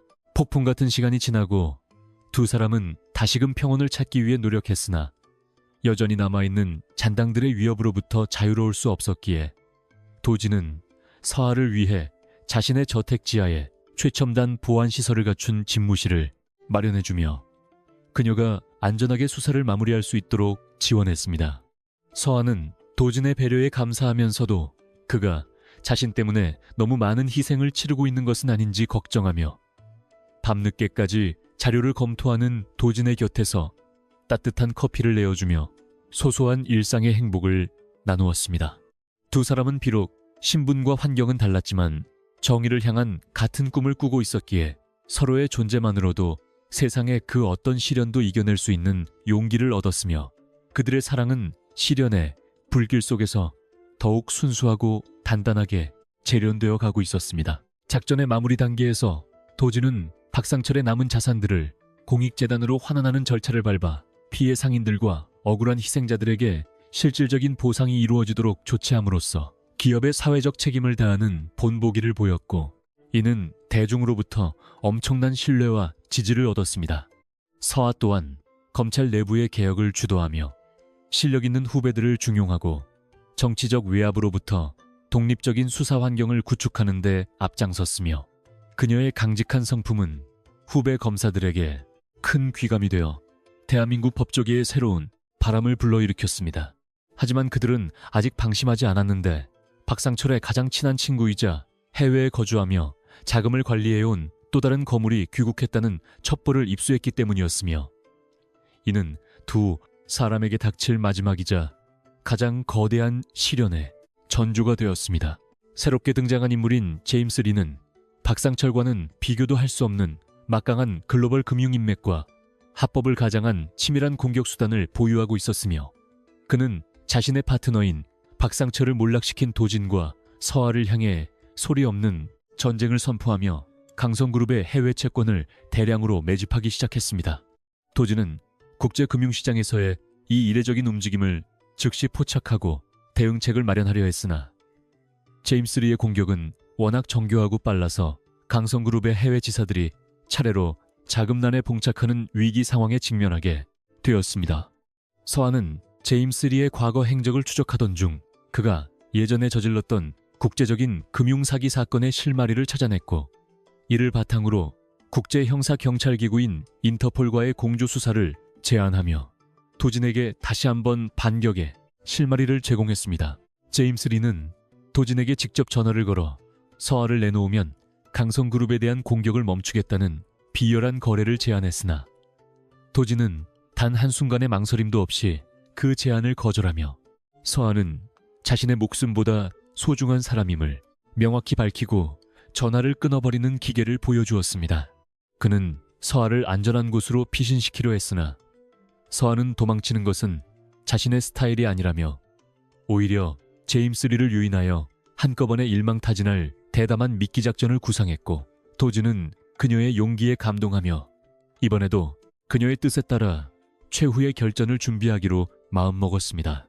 두 사람은 제임스 리의 탐욕을 자극할 가짜 투자 정보를 흘리는 동시에 그가 입국하는 순간 체포할 수 있도록 모든 공항과 항만에 감시망을 가동했고, 서울의 밤은 다시 한번 거대한 정의의 그물이 펼쳐지며 긴장감 넘치는 폭풍, 전야에 휩싸였습니다. 결전의 전날 밤, 도진과 서아는 테라스에 앉아 서울의 야경을 바라보며 만약 내일의 작전이 실패하더라도 서로를 향한 마음만은 변치 말자고 약속하며 서로의 손을 꼭 잡았고, 그들의 눈동자에는 두려움 대신 서로를 향한 신뢰와 찬란한 미래에 대한 희망이 가득 차올랐습니다.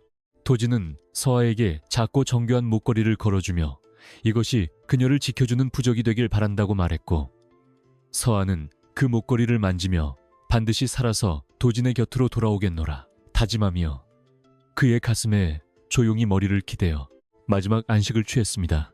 어둠이 걷히고 새벽이 밝아오자 두 사람은 각자의 위치로 이동하여 제임스 리라는 거대한 괴물을 사냥하기 위한 최종 명령을 하달했고, 대한민국의 운명을 건 장대한 싸움의 막이 다시 한번 힘차게 오르며 반격의 서막을 화려하게 장식했습니다.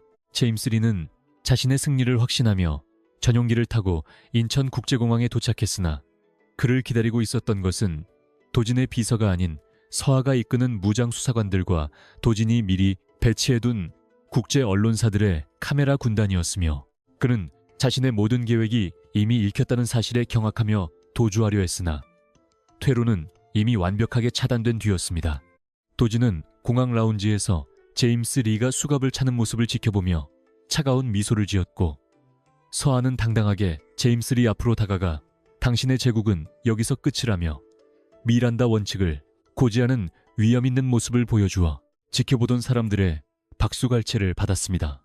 이로써 박상철의 마지막 잔당까지 완벽하게 소탕되었고, 도진과 서아는 서로를 바라보며 길고 길었던 전쟁의 끝을 알리는 안도의 한숨을 내쉬었으며, 그들의 승리는 정의가 살아있음을 증명하는 역사적인 순간으로 기록되었습니다.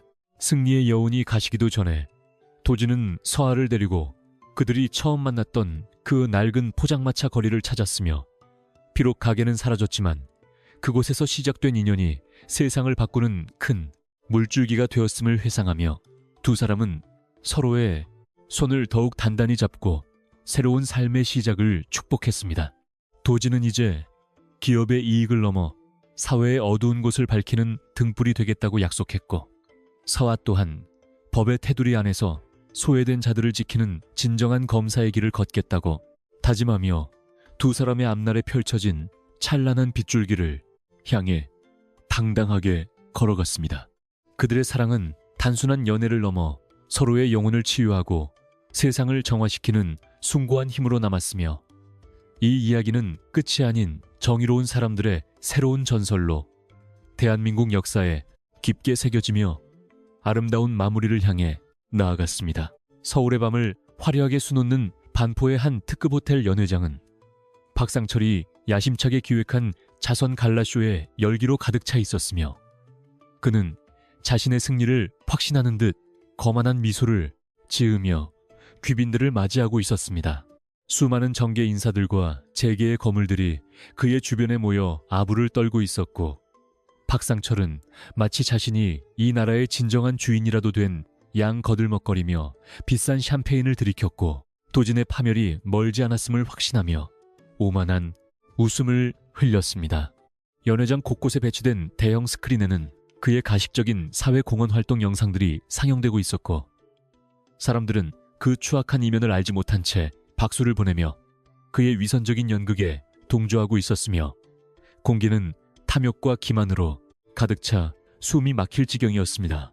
강도진은 완벽하게 재단된 검은색 턱시도를 입고 연회장의 거대한 문을 열며 당당하게 등장했으며, 그의 등장과 동시에 시끄러웠던 장내의 소음은 순식간에 잦아들고 사람들의 시선은 얼음처럼 차가운 그의 눈동자에 고정되었습니다.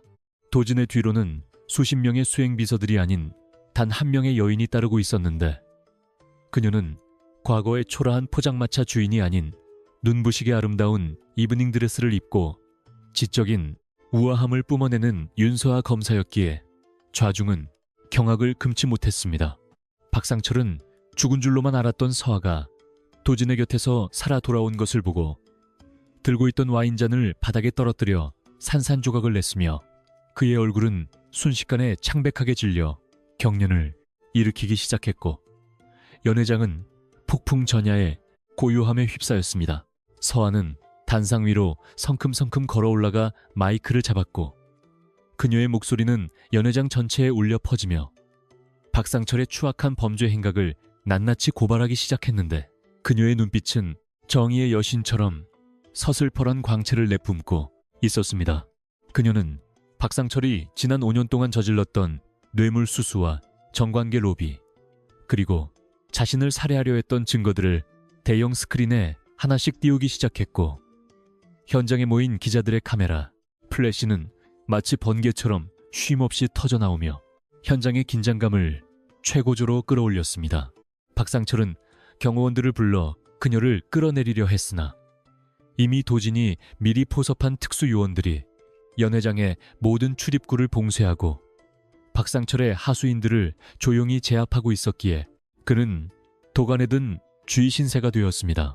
서아가 공개한 결정적인 증거는 바로 박상철이 그토록 숨기려 했던 황금장부의 실물 영상이었으며, 그 안에는 이 자리에 참석한 고위 공직자들의 이름과 그들이 받은 뇌물 액수가 상세히 기록되어 있어 연회장은 순식간에 아수라장으로 변했습니다.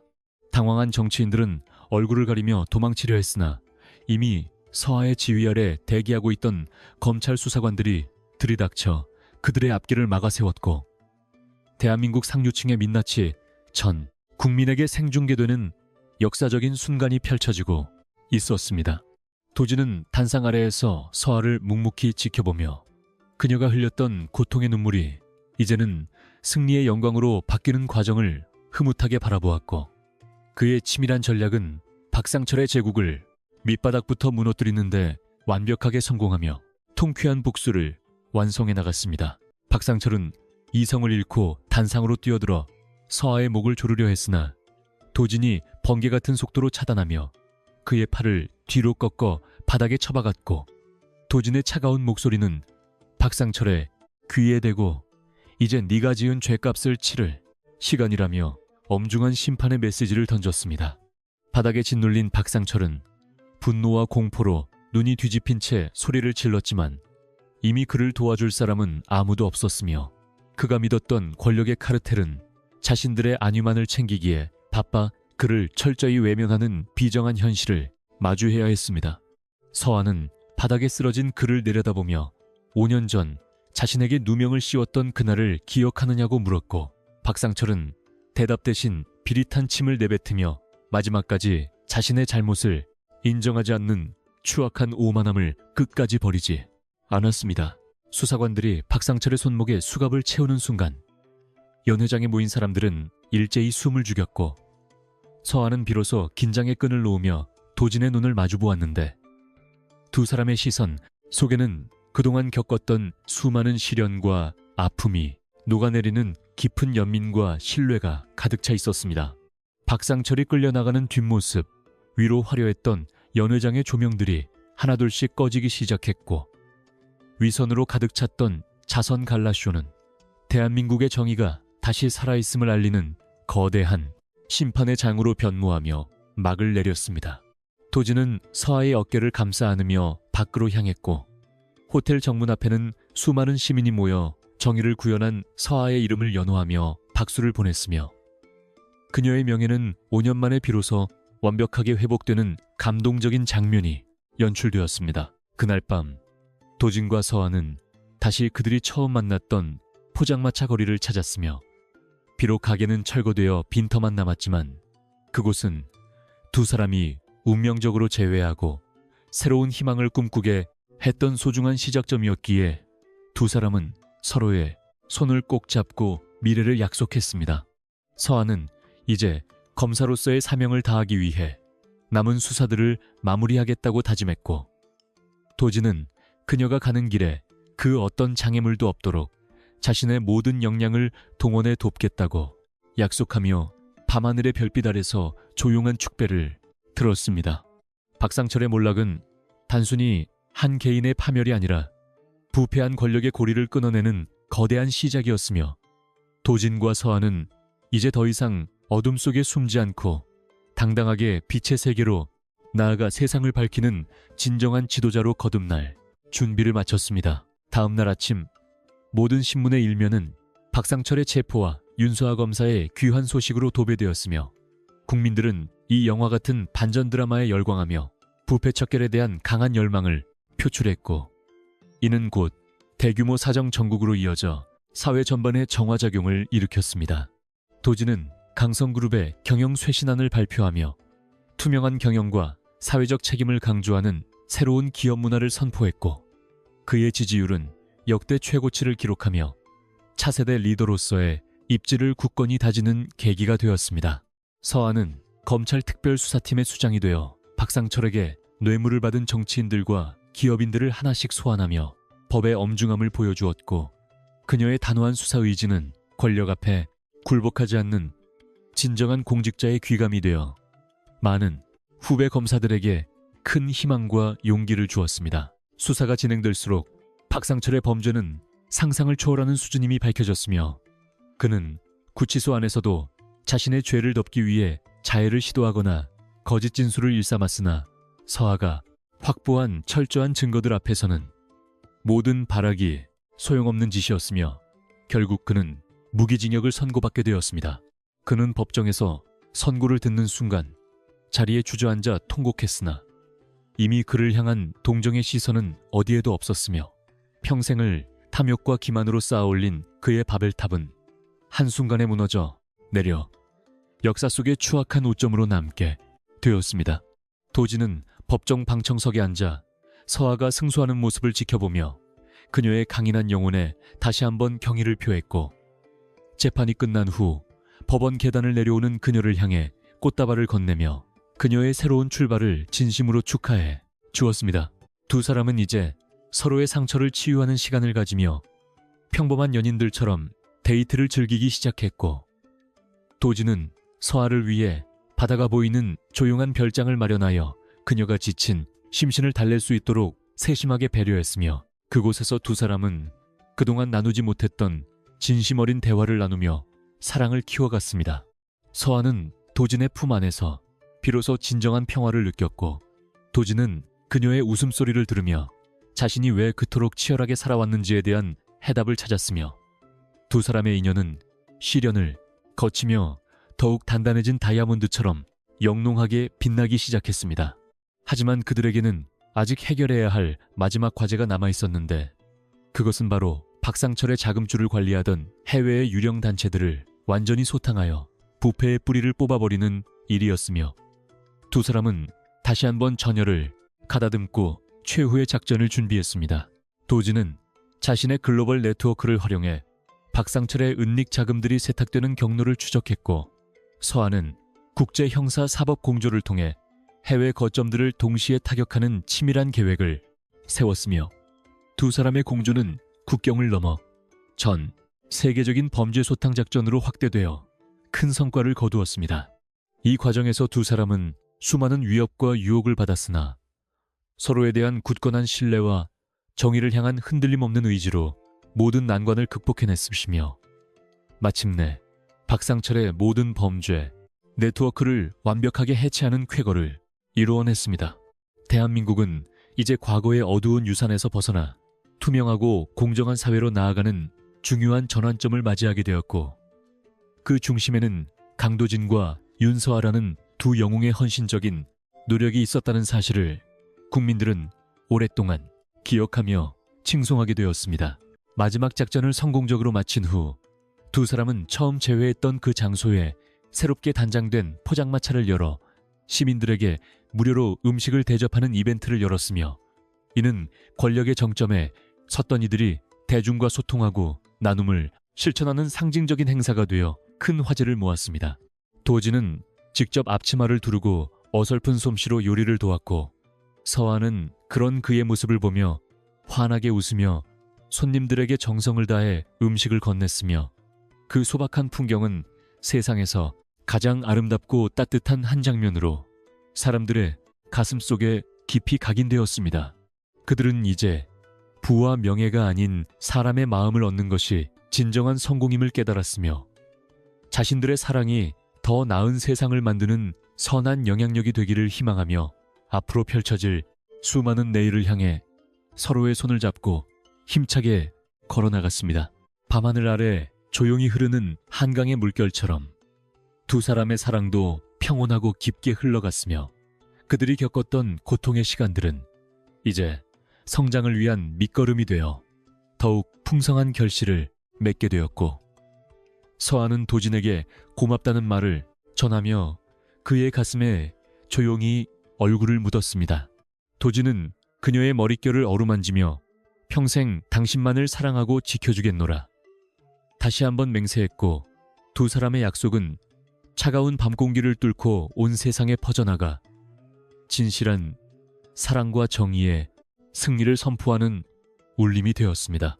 이제 박상철이라는 어둠은 완전히 사라졌고, 서아와 도진의 앞날에는 찬란한 태양이 떠올라 그들의 새로운 출발을 축복하고 있었으며, 두 사람은 마침내 얻게 된 자유와 평화를 만끽하며 행복한 웃음을 나누며 기나긴 여정의 끝을, 아름다운 마무리를 향해 나아갔습니다. 박상철의 체포 소식은 연회장의 화려한 금빛 장식들을 무색하게 만들며 순식간에 차가운 정적으로 뒤덮였고, 그는 수사관들에게 끌려가면서도 자신의 패배를 인정하지 못해 발악하며 주변 사람들에게 저주 섞인 고함을 질러댔습니다. 그의 뒤에 숨어 부당한 이득을 취했던 정관계 인사들은 자신들에게도 불똥이 튈까봐 겁에 질린 채 황급히 자리를 피하려 했으나, 이미 도진이 배치한 경호원들과 서아의 지휘를 받는 특수수사팀이 건물의 모든 출입구를 철저하게 봉쇄한 상태였습니다. 탐욕으로 가득 찼던 공간은 이제 정의의 심판대로 변모하여 죄지은 자들의 비명과 참회의 눈물로 가득 찼으며, 도진은 서아의 옆을 든든하게 지키며 이 장엄한 몰락의 현장을 냉철한 시선으로 끝까지 지켜보았습니다. 박상철은 호송차로 향하던 도중 미리 매수해두었던 보안 요원의 도움을 받아 수갑을 푼 채 인파 속으로 몸을 날려 탈출을 시도했고, 그는 지하실에 숨겨진 비밀 통로를 통해 건물 밖으로 빠져나가 미리 대기시켜둔 검은색 벤에 올라탔습니다. 그는 자신의 해외 비밀 금고가 있는 인천항으로 향해 밀항할 계획을 세우며 운전사에게 가속 페달을 밟으라고 소리쳤고, 광기 어린 눈빛으로 뒤를 살피며 도진과 서아를 향한 복수의 칼날을 다시금 갈기 시작했습니다. 하지만 서아는 이미 박상철의 도주 경로를 수십 가지 시나리오로 분석하여 모든 항만과 공항에 수배령을 내린 뒤였고, 도진의 헬기가 밤하늘을 가르며 박상철의 차량을 추적하기 시작하여 긴박한 추격전의 서막을 열었습니다. 빗줄기가 쏟아지는 서울의 외곽 도로를 질주하던 박상철의 차량은 도진이 보낸 블랙 세단들에 의해 서서히 포위되기 시작했고, 서아는 헬기 안에서 확성기를 통해 박상철에게 당장 차를 멈추고 투항하라고 엄중한 마지막 경고를 날렸습니다. 박상철은 막다른 길에 다다르자 차에서 내려 인근의 낡은 컨테이너 창고 안으로 숨어들었고, 그곳에는 그가 최후의 수단으로 숨겨둔 무장 괴한들이 도진과 서아를 맞이할 준비를 하고 있어 현장의 긴장감은 일촉즉발의 위기 상황으로 치달았습니다. 도진은 서아의 만류에도 불구하고 직접 창고 안으로 발을 들여놓았으며, 그는 박상철과 1대1로 마주서서 지난 세월 동안 그가 저질렀던 악행에 대한 대가를 치르게 하겠노라 선언하며 서슬퍼런 위엄을 뿜어냈습니다. 창고 내부의 어두운 조명 아래서 박상철은 비열한 웃음을 지으며 도진을 향해 권총을 겨누었으나, 서아는 미리 잠입해 있던 특수 요원들과 함께 천장을 뚫고 내려와 순식간에 괴한들을 제압하고 박상철의 시선을 분산시키는데 성공했습니다. 서아는 검사 시절 익힌 정교한 격투술로 박상철의 손목을 걷어차 총을 떨어뜨리게 만든 뒤 유연한 동작으로 그의 관절을 꺾어 바닥에 고립시켰으며, 그녀의 눈빛은 복수심보다는 법, 집행자로서의 냉정한 정의감으로 가득 차 있었습니다. 박상철은 바닥을 구르며 비명을 질렀고, 도진은 그를 내려다보며 진정한 힘은 타인을 억압하는 권력이 아니라 진실을 지키려는 의지에서 나온다는 사실을 일깨워주며 그의 오만했던 자존심을 완전히 짓밟아버리는 압도적인 카리스마를 보여주었습니다. 상황이 완전히 정리되자 서아는 박상철의 품속에서 그가 마지막까지 숨기려 했던 해외 비자금 계좌가 담긴 USB 메모리를 직접 회수했으며, 이곳으로 박상철의 제국을 지탱하던 모든 경제적 기반을 원천적으로 봉쇄할 수 있는 완벽한 증거를 손에 넣게 되었습니다. 밖에서는 경찰차 수십 대가 경적을 울리며 창고를 에워쌌고, 박상철은 이제 도망칠 곳도 도와줄 사람도 없는 처절한 고립 상태에서 수사관들에 의해 다시 수갑이 채워져 호송차로 압송되는 비참한 최후를 맞이했습니다.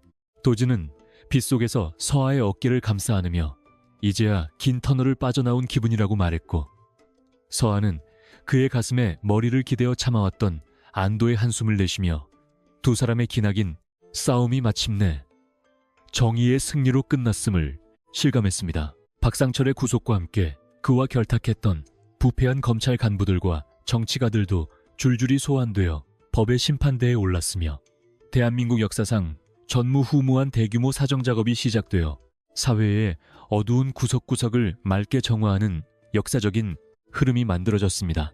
언론은 연일 서아의 활약상을 보도하며 그녀를 국민적 영웅으로 추앙했고, 도진 또한 부패와 싸운 정의로운 기업인으로 각인되어 강성그룹의 주가는 연일 최고치를 경신하며 경제계의 새로운 신뢰의 아이콘으로 부상하는 놀라운 성과를 거두었습니다.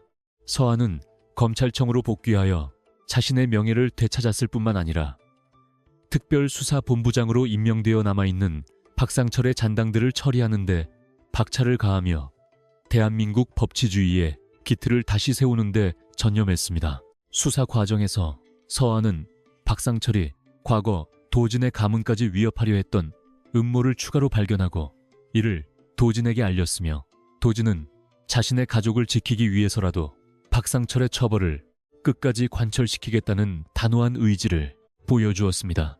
두 사람은 공적인 업무로 바쁜 와중에도 틈틈이 만나 서로를 격려하며 사랑을 키워나갔고, 도진은 서아가 힘든 수사 끝에 지쳐 돌아올 때마다 따뜻한 음식과 세심한 배려로 그녀의 안식처가 되어주며 변함없는 애정을 과시했습니다. 박상철은 감옥 안에서도 자신의 죄를 뉘우치기는커녕 도진과 서아를 향해 저주를 퍼부었으나 이미 그를 따르던 모든 하수인들은 등을 돌린 지 오래였고, 그는 차가운 콘크리트 벽 사이에서 스스로 무너져 내리는 파멸의 과정을 겪어야 했습니다.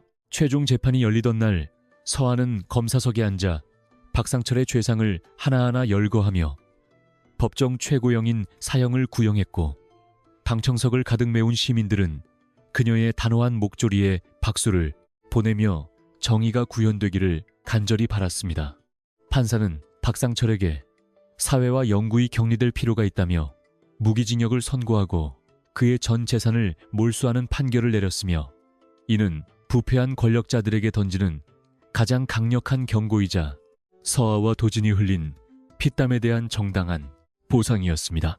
판결이 확정되는 순간 박상철은 자리에 주저앉아 통곡했으나 그를 향한 시선은 차가운 멸시뿐이었고, 서아는 비로소 5년 전 자신의 삶을 송두리째 앗아갔던 악연과의 고리를 완벽하게 끊어내며 승리의 미소를 지어 보였습니다.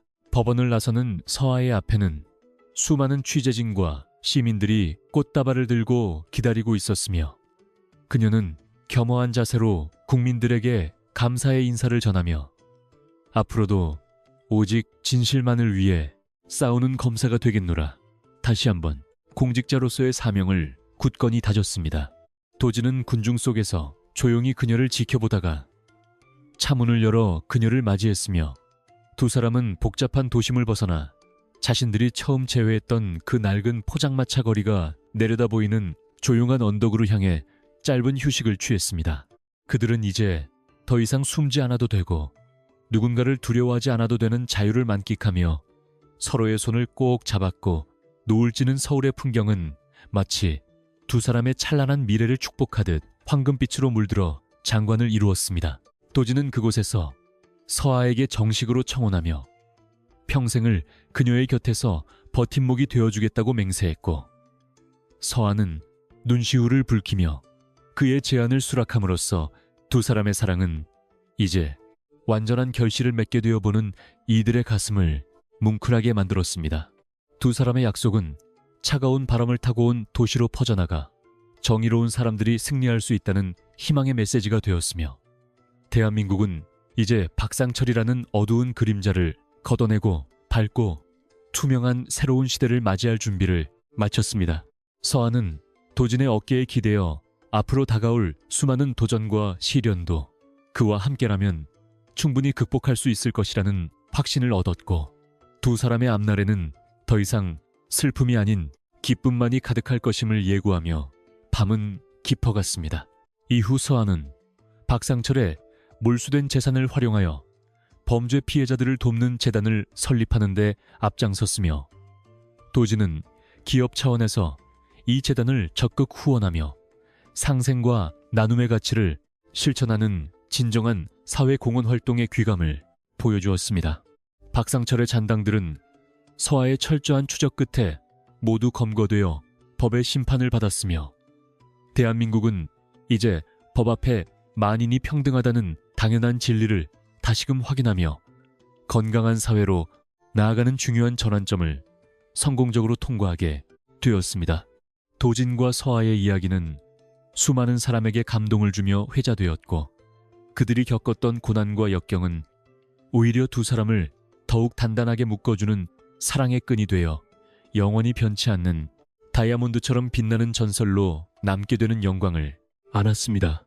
어느덧 겨울이 지나고 따뜻한 봄바람이 불어오는 계절이 돌아왔을 때 두 사람은 조촐하지만 아름다운 결혼식을 올렸으며, 그곳에는 그들을 지지해준 시장 상인들과 정의로운 동료들이 참석하여 두 사람의 새로운 출발을 진심으로 축복해 주었습니다.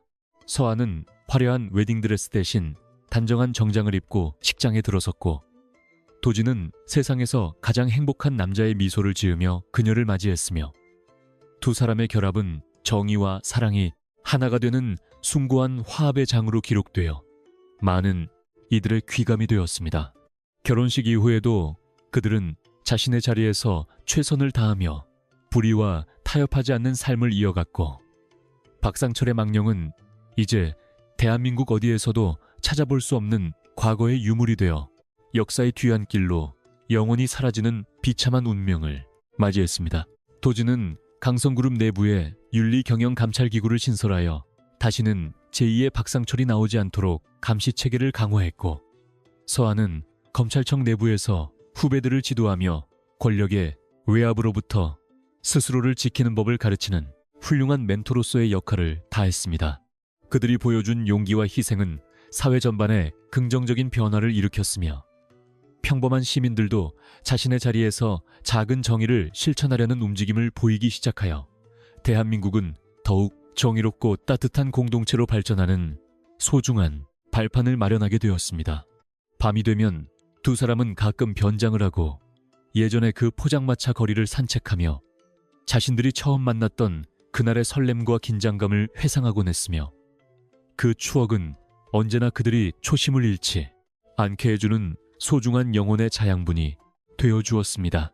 서한은 도진의 품에 안겨 가끔은 그 힘들었던 5년의 세월이 꿈만 같다고 고백했지만, 도진은 그 시간이 있었기에 오늘의 우리가 더 단단해질 수 있었다며 그녀를 위로했고, 두 사람은 서로의 존재가 세상 그 무엇과도 바꿀 수 없는 가장 큰 축복임을 다시 한번 확인했습니다. 박상철의 몰락으로 시작된 정의의 해일은 이제 사회 전반을 깨끗하게 씻어내고 평화로운 파도가 되어 사람들의 마음 속에 안식을 선사했으며, 도진과 서한은 그 파도를 함께 타며 더 넓고 깊은 바다를 향해 항해를 계속해 나갔습니다. 그들의 사랑은 시련 속에서 단련되어 그 어떤 풍파에도 흔들리지 않는 굳건한 성체가 되었고, 이제는 그 성체 안에서 수많은 사람이 희망을 꿈꾸고 정의를 노래하며 행복한 내일을 설계할 수 있게 되었습니다. 이야기는 이제 대망의 결말을 향해 달려가고 있으며, 도진과 서한은 자신들의 승리가 개인의 복수를 넘어 시대의 아픔을 치유하는 계기가 되었음을 겸허히 받아들이고, 앞으로도 세상을 밝히는 등불로서의 삶을 살아갈 것을 다짐했습니다. 박상철이라는 거대한 악을 물리치고 얻어낸 평화는 그 어떤 보석보다 값지고 찬란했으며, 두 사람은 그 평화를 지키기 위해 끝까지 서로의 손을 놓지 않고 진실의 길을 걷겠다는 약속을 지키며 대장정의 마침표를 찍을 준비를 마쳤습니다.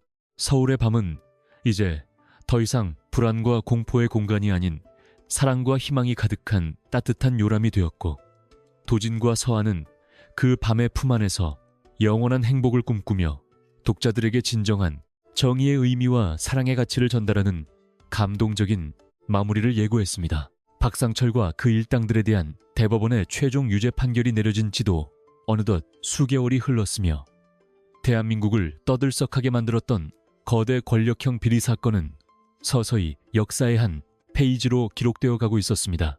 윤서한은 이제 검찰청의 상징적인 인물이 되어 부패 척결의 아이콘으로 불리고 있었으나, 그녀는 화려한 명예에 안주하지 않고 스스로 법복을 벗어던지는 파격적인 행보를 보여 모두를 다시 한번 놀라게 만들었습니다. 그녀는 권력의 정점에서 법을 집행하는 것보다 법의 보호를 받지 못하는 소외된 이들의 곁에서 그들의 목소리를 대변하는 것이 진정한 정의라는 사실을 깨닫고 도진과 함께 새로운 길을 걷기로 결심했습니다. 강도진은 강성그룹의 경영체제를 전문 경영인 체제로 전환하며 소유와 경영을 분리하는 과감한 개혁을 단행했고, 자신은 사회적 가치를 실현하는 공익재단의 이사장으로서 제2의 인생을 시작하며 서아의 든든한 파트너가 되었습니다. 두 사람은 박상철의 몰수된 재산과 도진의 사재를 출연하여 새벽재단을 설립했으며, 이곳은 법률 사각지대에 놓인 서민들에게 무상으로 법률 서비스를 제공하고 범죄 피해자들의 재활을 돕는 대한민국 최고의 인권 지킴이로 자리매김했습니다. 재단 사무실은 화려한 빌딩 숲이 아닌 서아와 도진이 운명적으로 제외했던 그 낡은 시장 골목 인근의 현대식 건물에 자리를 잡아 지역 주민들과 호흡하며 상생의 가치를 실현하고 있었습니다. 어느 맑은 가을날 서한은 재단 사무실 창가에 서서 활기차게 움직이는 시장 사람들의 모습을 내려다보며 지난 5년 동안 자신이 겪었던 인고의 시간들이 결코 헛되지 않았음을 다시 한번 깊이 반추하며 잔잔한 미소를 지었습니다. 그녀의 손등에 남아있던 거친 흉터들은 이제 훈장처럼 느껴졌고 매일 아침 출근길에 만나는 시장 상인들의 따뜻한 인사말은 그 어떤 훈장보다도 값진 보람으로 다가와 그녀의 가슴을 뜨겁게 달구어 주었습니다. 서한은 책상 위에 놓인 박상철의 최종 수사 기록을 덮으며 이제는 증오와 복수의 감정에서 완전히 벗어나 사랑과 용서의 마음으로 세상을 바라볼 수 있는 마음의 여유를 갖게 되었음을 스스로 대견해했습니다. 도지는 따뜻한 커피 2잔을 들고 사무실로 들어와 서아의 어깨에 부드럽게 손을 올리며 오늘 하루도 수고했다는 다정한 인사를 건넸고 두 사람은 서로의 눈빛만으로도 수만 가지 이야기를 나누며 깊은 신뢰를 확인했습니다. 도지는 이제 화려한 레스토랑의 코스 요리보다 서아와 함께 시장 한 구석에서 먹는 소박한 국밥, 한 그릇에서 더 큰 행복을 느끼는 소탈한 남자가 되었으며 그의 얼굴에는 예전에 날카로웠던 냉소 대신 온화한 평화가 깃들어 있었습니다. 두 사람은 재단 업무를 마치고 함께 퇴근하며 예전에 그 포장마차가 있던 자리에 세워진 작은 기념공원을 산책했고 그곳에 핀 들꽃들은 마치 두 사람의 사랑을 축복하듯 향기를 내뿜고 있었습니다. 시장 상인들은 이제 서아를 검사님이 아닌 서아양이라 부르며 친근하게 대했고 도진 또한 동네 청년처럼 자연스럽게 어울리며 시장의 대소사를 챙기는 등 권위주의를 완전히 탈피한 진정한 리더의 면모를 보여주었습니다. 박상철의 위협 아래 고통받던 상인들은 이제 재개발의 공포에서 벗어나 자신들의 일터를 지킬 수 있게 되었고 시장 곳곳에는 활기찬 웃음소리가 끊이지 않아 이곳은 서울에서 가장 살기 좋은 따뜻한 공동체로 소문이 나기 시작했습니다. 서아는 가끔 예전의 앞치마를 두르고 시장의 비빔밥집에서 서빙을 돕기도 하며 대중과 낮은 곳에서 소통하는 삶의 기쁨을 만끽했고 도지는 그런 그녀의 곁에서 묵묵히 설거지를 도우며 소소한 일상의 행복을 즐겼습니다. 박상철은 차가운 감방 안에서 매일같이 자신의 몰락을 한탄하며 지내고 있었으나 이제 그를 기억하는 사람은 아무도 없었으며 그가 쌓아올린 탐욕의 성벽은 흔적도 없이 사라져 역사의 뒤안길로 영원히 퇴장하는 비참한 최후를 맞이했습니다. 그와 결탁했던 부패한 권력자들도 모두 공직에서 물러나 법의 엄중한 심판을 받았고 대한민국은 이제 실력과 정직이 통하는 투명한 사회로 한 걸음 더 나아가는 소중한 계기를 마련하게 되었습니다. 서아와 도진의 투쟁은 많은 영화와 소설의 소재가 되었으나 정작 당사자들은 자신들의 이야기가 영웅담으로 미화되는 것을 경계하며 오직 오늘을 살아가는 평범한 사람들의 이웃으로 남기를 간절히 바랐습니다. 해질녘 두 사람은 한강변의 벤치에 앉아 붉게 물드는 저녁 노을을 바라보며 앞으로 태어날 아이에게 어떤 세상을 물려주고 싶은지에 대해 진지한 대화를 나누었고 그들의 목소리에는 미래에 대한 희망과 설렘이 가득 차 있었습니다. 도지는 서아의 손을 잡으며 우리가 처음 만났던 그날 내가 식당을 박차고 나오지 않았다면 과연 오늘의 이런 행복이 있었을까 하고 물었고 서아는 운명은 결국 용기 있는 자의 편이라며 화답하며 그의 품에 얼굴을 묻었습니다. 그들이 겪었던 고통과 눈물은 이제 아름다운 진주가 되어 그들의 삶을 더욱 빛나게 해주었고 이제는 어떤 거센 풍랑이 닥쳐와도 서로를 향한 믿음의 깹이 있기에 두려울 것이 전혀 없었습니다. 결혼 1주년을 맞아 두 사람은 특별한 여행 대신 자신들이 처음 재회했던 그 포장마차의 주인 할머니를 찾아가 감사의 인사를 전했고 할머니는 두 사람의 손을 꼭 잡으며 정의로운 사람들이 행복해져서 정말 다행이라며 눈시울을 붉히셨습니다. 서아는 할머니의 따뜻한 손길에서 돌아가신 어머니의 온기를 느꼈고 도지는 이 소박한 사람들의 미소를 지키는 것이야말로 자신이 평생 해야 할 숙명임을 다시 한번 깨달으며 재단의 비전을 더욱 공고히 다졌습니다. 그들은 화려한 파티 대신 시장 골목의 작은 식당에서 지인들과 모여 소박한 식사를 나누며 지난 1년 동안 이룬 성과보다 앞으로 나누어야 할 사랑의 크기에 대해 이야기하며 밤이 깊어가는 줄 모르고 즐거워했습니다. 세상은 여전히 불공평하고 어두운 구석이 많지만 서아와 도진 같은 사람들이 있기에 사람들은 다시 희망을 품고 내일을 기다릴 수 있게 되었으며 그들의 이야기는 소리 없이 퍼져나가 세상을 바꾸는 작은 미랄이 되었습니다. 서아는 가끔 밤늦게 홀로 사무실에 남아 박상철 사건의 기록을 들여다보며 다시는 이 땅의 권력에 의해 눈물 흘리는 사람이 없도록 하겠다는 초심을 잃지 않기 위해 스스로를 채찍질하며 법의 수호자로서의 자세를 견지했습니다. 도진 또한 기업 경영의 이익이 사회 전체의 행복으로 환원되는 선순환 구조를 만들기 위해 끊임없이 연구하고 실천하며 대한민국 경제계에 새로운 패러다임을 제시하는 선구적인 역할을 수행해 나갔습니다. 겨울이 가고 다시 봄이 찾아와 시장 골목에 벚꽃이 흩날릴 때 서아는 예쁜 딸을 출산했고 아이의 이름을 진실과 사랑을 담아 예린이라 지었으며 온 시장 식구들이 마치 자기 일처럼 기뻐하며 축제 분위기에 휩싸였습니다. 도진은 딸아이를 품에 안고 세상을 다 얻은 듯한 미소를 지으며 이 아이가 살아갈 세상은 우리가 겪었던 아픔보다 훨씬 더 따뜻하고 공정한 곳이 되도록 만들겠노라. 서아와 함께 약속하며 눈물을 흘렸습니다. 예린이의 울음소리는 시장의 활기와 어우러져 희망의 교향곡처럼 울려 퍼졌고 도진과 서아는 이제 부모라는 이름으로 더 큰 책임감을 느끼며 정의로운 삶의 본보기가 되기 위해 더욱 노력하는 성숙한 부부의 모습을 보여주었습니다. 어느덧 시간이 흘러 예린이가 아장아장 걷기 시작했을 때 서아는 아이의 손을 잡고 예전의 그 포장마차 거리를 산책하며 이곳이 엄마와 아빠가 다시 만난 기적 같은 장소였다고 들려주었고 아이는 맑은 눈망울로 엄마의 이야기를 경청했습니다. 도진은 그 모습을 카메라에 담으며 세상에서 가장 소중한 보물은 다이아몬드가 아니라 사랑하는 가족과 함께 나누는 이 평범한 순간들이라는 사실을 깨닫고 셔터를 누르는 손길에 정성을 가득 담았습니다.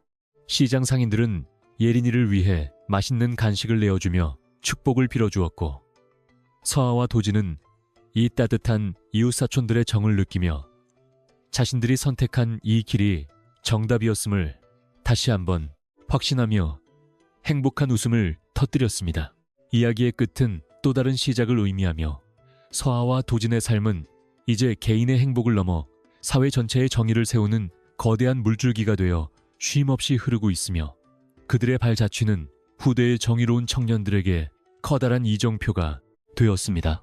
박상철이 남긴 상처는 이제 완전히 아물어 그 자리에 새살이 돋아났고 대한민국은 과거의 구태를 벗어던지고 투명하고 건강한 사회로 진화하여 전 세계의 모범이 되는 선진 법치, 국가로 우뚝 서게 되는 영광을 안았습니다. 서아는 여전히 검사 시절의 예리함을 잃지 않은 채 재단의 무료 법률 상담을 이어갔고 그녀의 명쾌한 해답에 눈물 흘리며 돌아가던 시민들은 이제 웃음을 되찾고 새로운 삶의 희망을 노래하며 각자의 자리로 돌아갔습니다.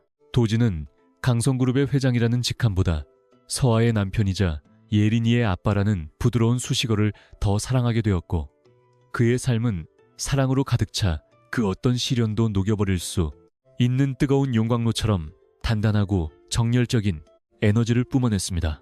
두 사람은 매년 포장마차 재회 기념일이 되면 가장 화려한 옷을 차려입고 시장 골목의 작은 테이블에 앉아 떡볶이와 순대를 먹으며 처음 만났던 그날의 긴장감과 설렘을 재현하며 서로를 향한 사랑의 서약을 새롭게 갱신하곤 했습니다. 그들의 사랑은 세월이 흐를수록 빛바래지 않고 오히려 더 깊고 그윽한 향기를 내뿜는 명품 와인처럼 숙성되어 갔으며 보는 이들로 하여금 진정한 사랑의 가치가 무엇인지를 몸소 보여주는 살아있는 교과서가 되었습니다. 이제 하늘에는 수많은 별이 떠올라 정의를 지킨 두 연인의 앞날을 축복하며 반짝이고 있고 도진과 서아는 서로의 손을 꼭 잡은 채 서울의 밤경치를 바라보며 자신들이 지켜내니 평화로운 일상을 영원히 지켜나가겠노라 다짐했습니다.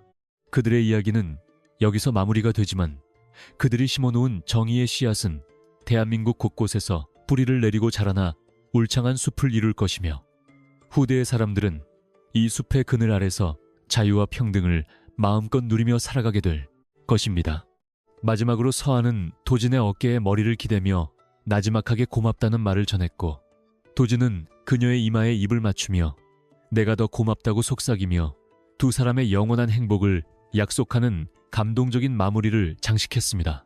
기나긴 대장정이 끝나고 새벽이 밝아올 무렵 두 사람은 함께 떠오르는 태양을 바라보며 내일의 새로운 과제를 향해 힘찬 발걸음을 내디뎠으며 그들의 등 뒤로 비치는 찬란한 햇살은 정의의 승리를 온 세상에 알리는 웅장한 서곡처럼 장엄하게 펼쳐졌습니다. 독자들에게 진실한 사랑과 굴하지 않는 정의가 결국 승리한다는 소중한 교훈을 남긴 채 강도진과 윤서아의 드라마틱한 인생 여정은 이제 전설이 되어 사람들의 기억 속에 영원히 살아 숨쉬며 큰 울림을 주는 것으로 끝을 맺습니다. 정의는 결코 잠들지 않으며 사랑은 그 어떤 권력보다 강하다는 사실을 증명한 두 사람의 위대한 승리에 박수를 보내며 이 소설의 모든 막을 내리고 독자 여러분의 앞날에도 이와 같은 축복과 정의가 함께하기를 진심으로 기원합니다.